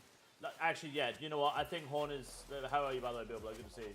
I think Horn is low-key the sleeper best drop. The Horn is really good. Oath Plate's awesome, don't get me wrong, and that's going to be the more valuable drop, but like in terms of good weapon, yeah, Horny for build, Horn if you're honky. The Horn's very good, it's excellent. It changes the way you boss and raid. Like, the thing is, with this Horn, duo on Yama, we are guaranteed 3 Emberlight specs every kill. You never miss. Every kill, it's 3 Emberlight specs. Especially with the Def Charge fucking upgrade too. That's really nice as well. 3 Emberlight specs means we drain his defense to the maximum. And also, oh, okay, my bad. And also, it means we we lower his attack and strength. Enough to be able to tank him in the final phase without getting fucked. Well, there, do they call to me?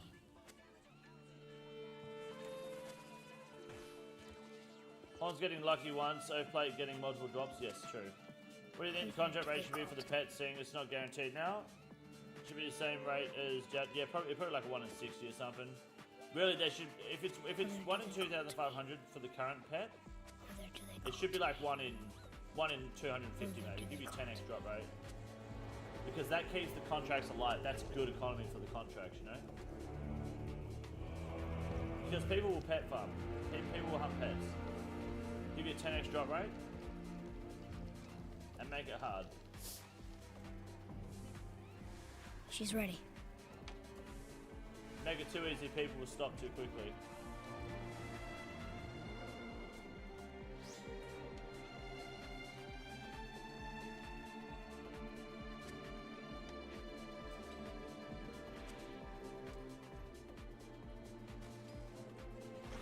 On your 3rd Century Cloud contract, I've got one of those, I believe.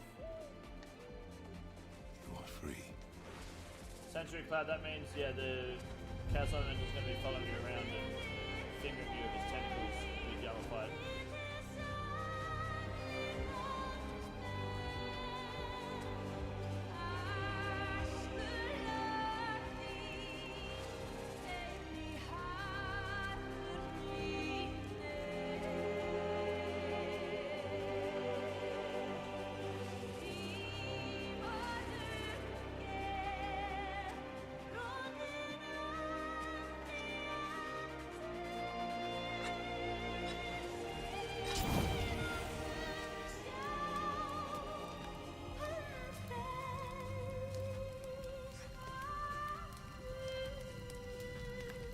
Big barrel of combos.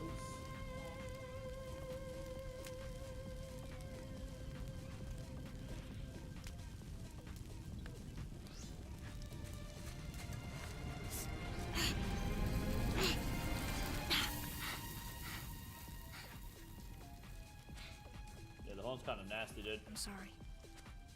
They'd be 2nd most in the contract, maybe 3rd behind Horn. I would say Squeeze. Oath plate contract would be the most expensive. This knife was hers. That's been pretty good, Wrath. How are you, man? Now it is yours. Smoke like Julian, see you later, dude. Thank you for coming by, man. Appreciate you, dude. She taught you to hunt. She knew. Show me. Now? Now.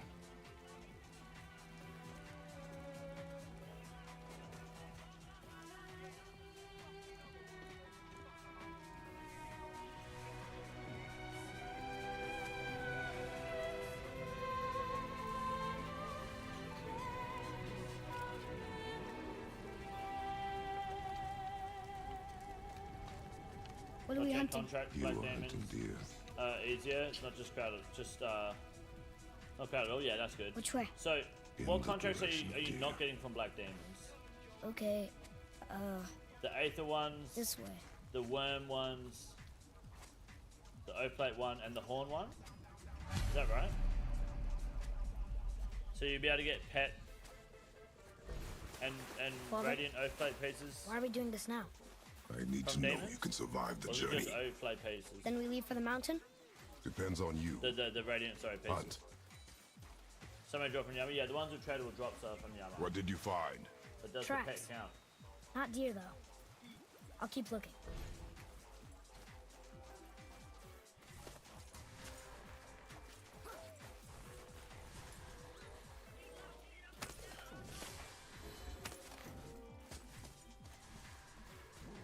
More Catalyst tracks? of radiant piece contract. Oh, catalyst But dropped there. they're too Okay, round. interesting. Could be a wild boar. Good. Oh! Now what? Oh, what the fuck am I doing? Sorry. This way, boy. Thank you. I didn't realize we're on the last phase already. Zipping through this boss. Oh. Wait, deer tracks. They're fresh. This way. Thank you, Spencer. Getting the pet would be cool. Getting O-plate would be better.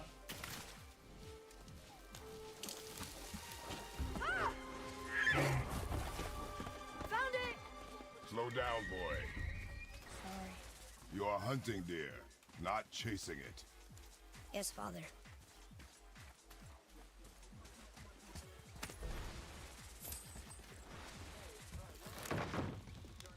You broke our bridge. How are we gonna get across? Step aside.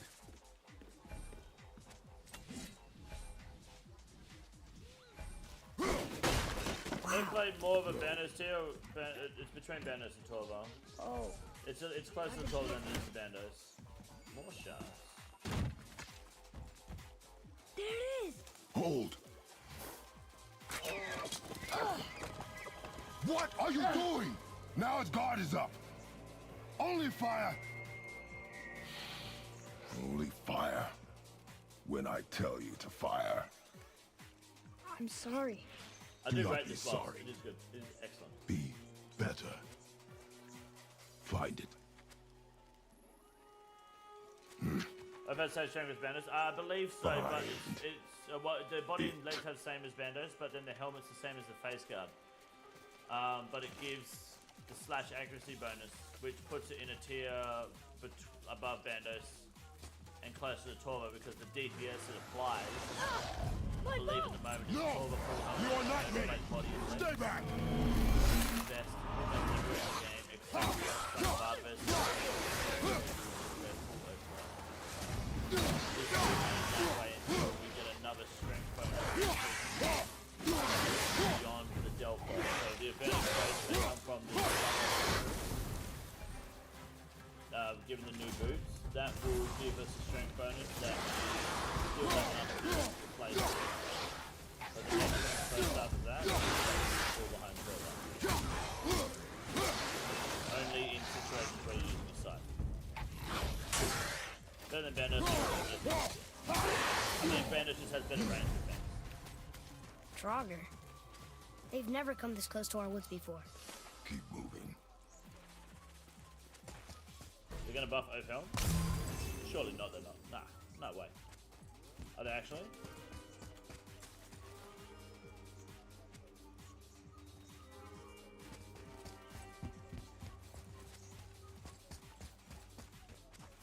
Yeah? Where'd you read that?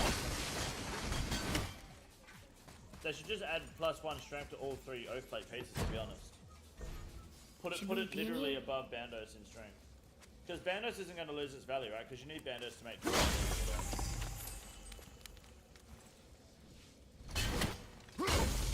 and with the Fang, the Bandos oath plate, there's no real difference. Bandos is easy to get.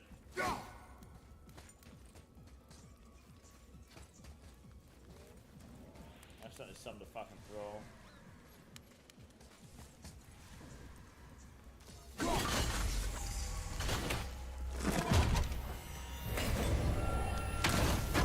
The delay before portals make your character stop and ever still freak you out? No. It never freaked me out in the first place, mate. I just live in a constant state of wanting to die.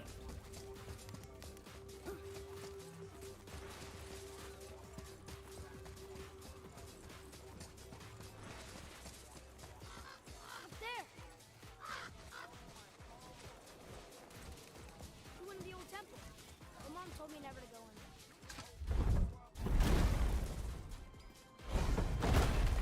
Ugh.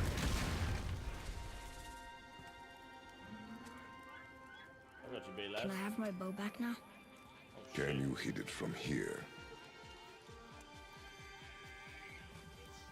We should get closer. Nice. I had no prayer. I went hunting with Mother a bunch of times.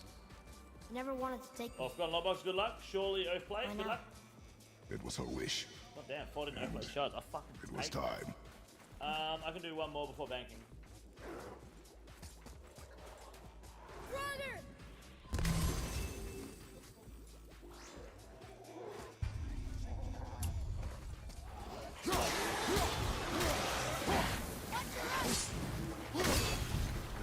What is oath plate charge? That's fucking insane, man.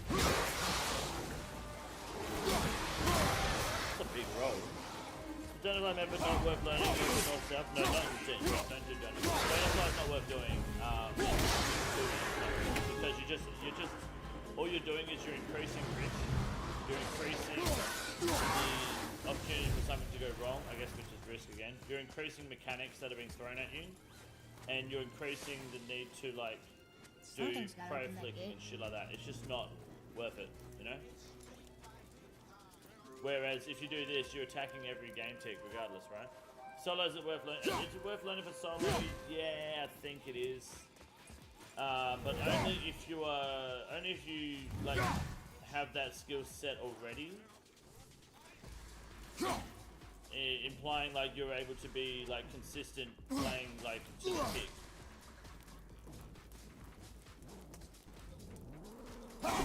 GG, I just fucking farming the shit out of this contract. I see something up there. 1 in 134 to get a piece from Love Box? Yeah. Wait. Oh, that's for any piece, right?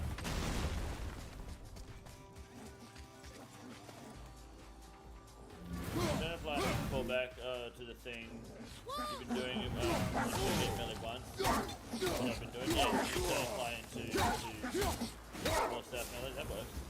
I mean if Fergo wants to do don't apply, he can, but I don't have much help. There's not much to do. All it takes is to do the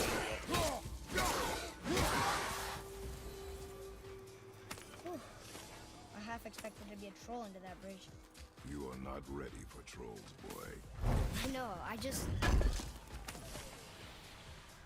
Yes, Father. No.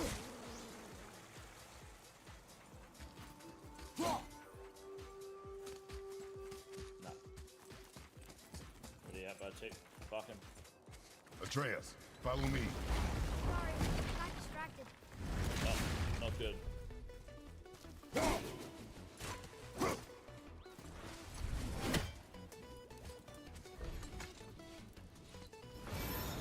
It's open.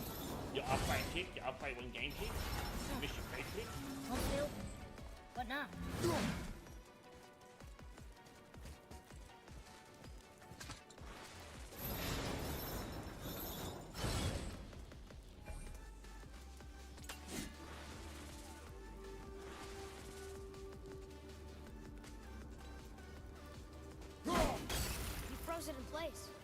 clever. Fall Guys music, hell yeah. So nice. Does sound like it, eh? Where you going? I think he's this way. When the contest fully come out Friday. This We week. can no longer use it. Never lucky. We can.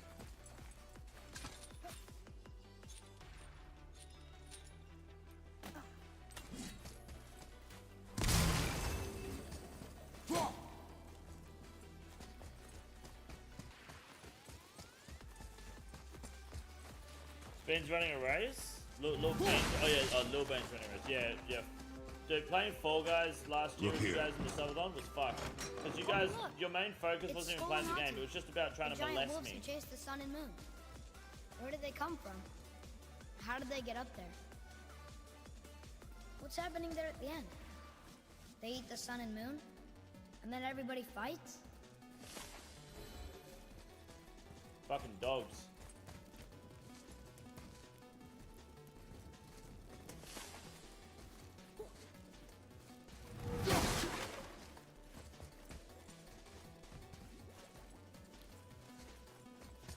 You should do it again. It was fun. It was fun, but yeah, there were sweats in Fall Guys. There were people that were geeks in Fall Guys, and then there was like 4 or 5 people, and like I couldn't play Fall Guys because there's always one person that's just like holding on to me, and I can't run anywhere. Is that kind of chat's goal to 24/7 molest stream it? Yeah, pretty much. Well, it was me, King. It was me. Like, fuck off. It's supposed to get the meteor on the profile pic. Nah, it has to be an animation, an attack that's an animation that becomes part of your tile. Try to fly this kill? Yeah, we can do. Fuck south, go north south, yeah.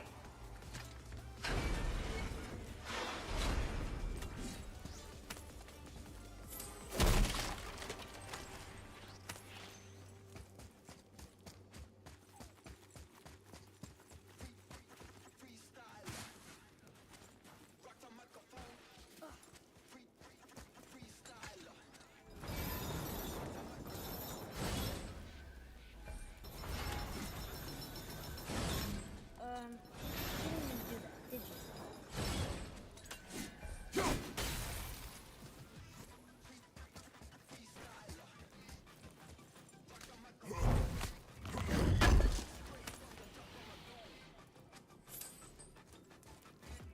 And moving the big boulder globals would be cool. Yeah, it could be pretty good.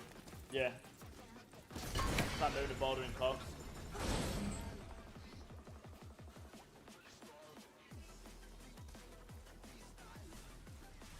I don't know if it'll show the boulder though. Father, look.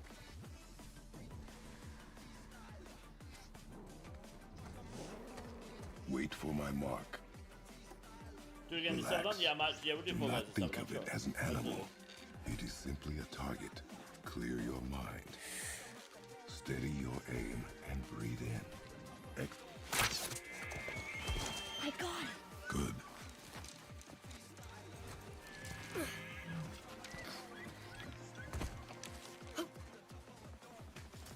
It's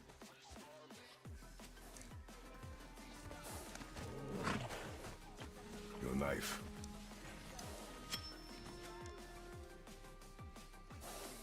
No. Finish what you started. So then we live stream flyback on fire. Yeah, we can put flyback on fire. Yeah, I'm down for that.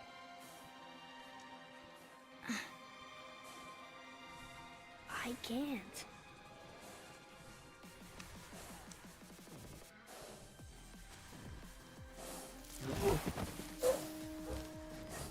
Good luck.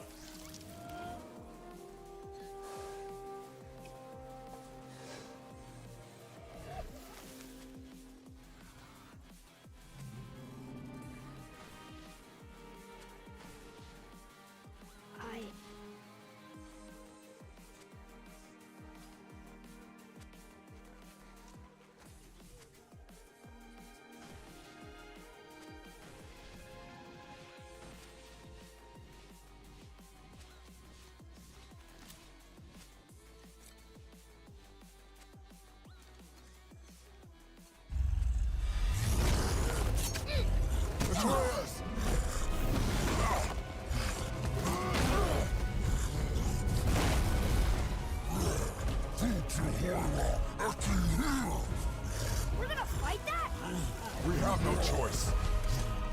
That was kind of clean, I ain't gonna lie, dude. That was kind of clean. Let's get in there and then try, dude. That's not nasty. Okay, tell me what it is.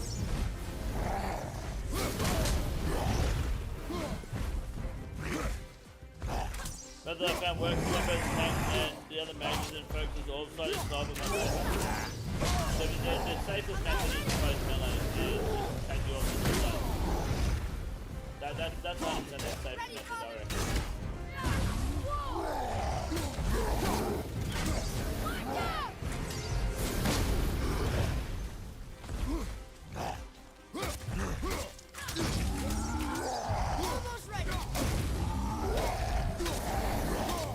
Yeah, go hold days ago, Will, I think. It's not too bad. It's not that way, and mage, yeah, I think I think you can both ember lighting at the end. Like the fucking hard ass right there.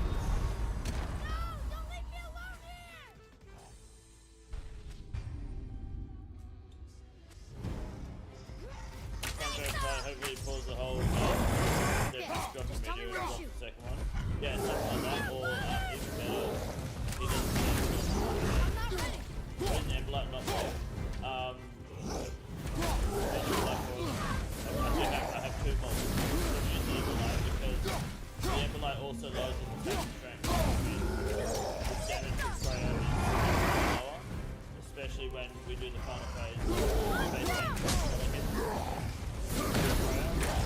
Hits 23 rounds, like it's fucking almost never.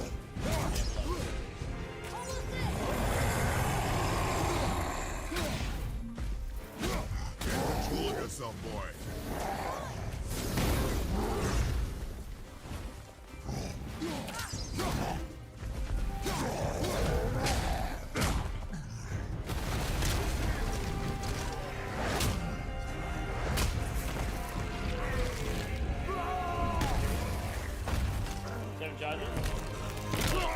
Emberlight's better than Scythe.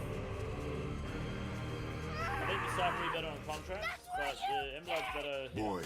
And also the step, why not, you know? I think I'm better off bringing an extra piece of food, an extra fire pot. Boy, look at me. Look at me, boy. Boy, look at me. We did it.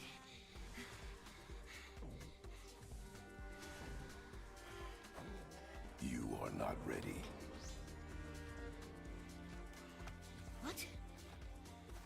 Are you serious? I found the deer. I proved myself. How am I not ready? We are going home. I haven't been sick in a long time. I can do this. You are not ready.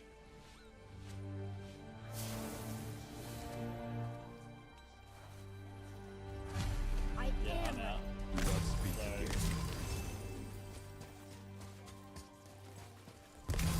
I missed an attack. Oh, he's dead anyway. I missed an attack and then went for the poison resistance potion.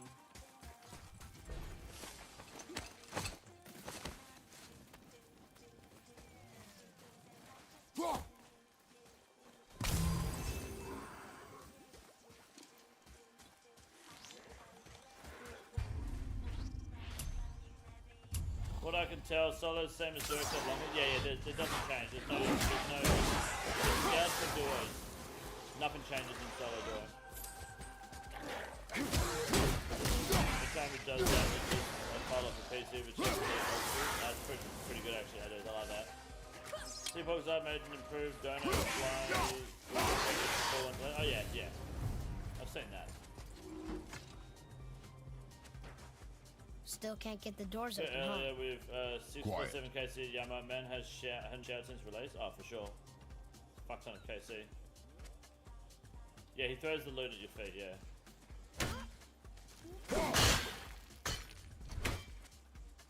I'm barely hitting this guy. Oh, I'm not potted. Good point. This is no bad issues. Like, yeah, you just walk and run. It's super easy. Plenty of farm to KC, green log. Or dog.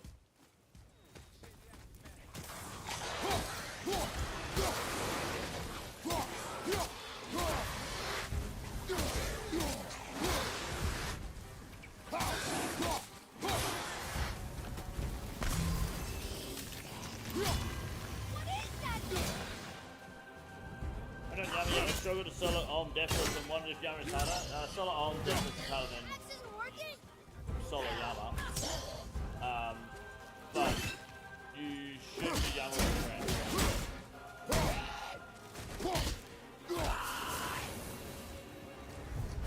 I told you something was different about the forest. And I told you not to speak.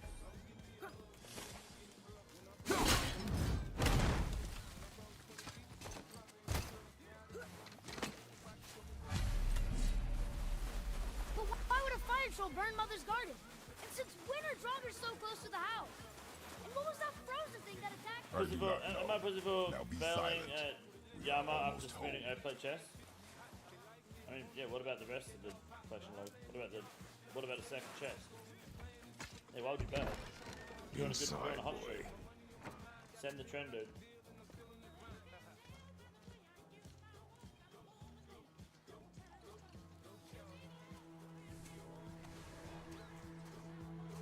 I just fucked myself in that stepping stone. I had a pie dish on it. My guy wouldn't jump. So he tried to grab the fucking pie dish.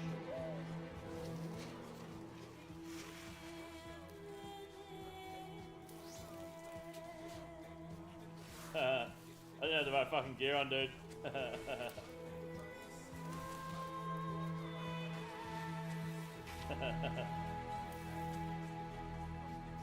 Henry, Dad.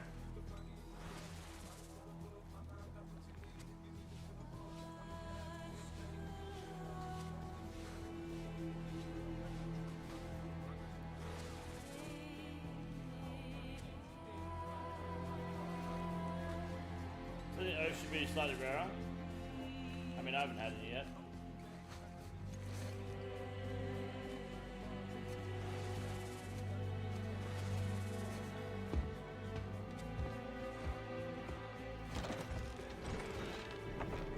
Who said that? Christo 1466. You're gonna get timed out by Ferg, I can feel it. Yeah, there it is. Should be slightly rarer. Oh, our buddy's got 200 KC. You didn't have any fucking buddies, man. Why did I expect it to be any different now? You lost control. That thing was trying to kill us. It's not like you don't get angry in a fight. Anger can be a weapon. If you control it, use it. You clearly cannot.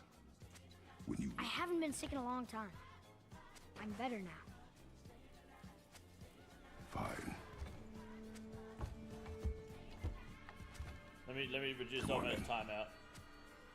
You want me to hit? I want you to try. Oh god, I fucked up. Oh no, we're fine. We'll be fine. Ow! Good luck. What are you... Primate. Try again. Nice. All good. Sorry. Why are you doing that? Too slow. Try again. Cut it out! Weak. Again. Again. Stop it! Again!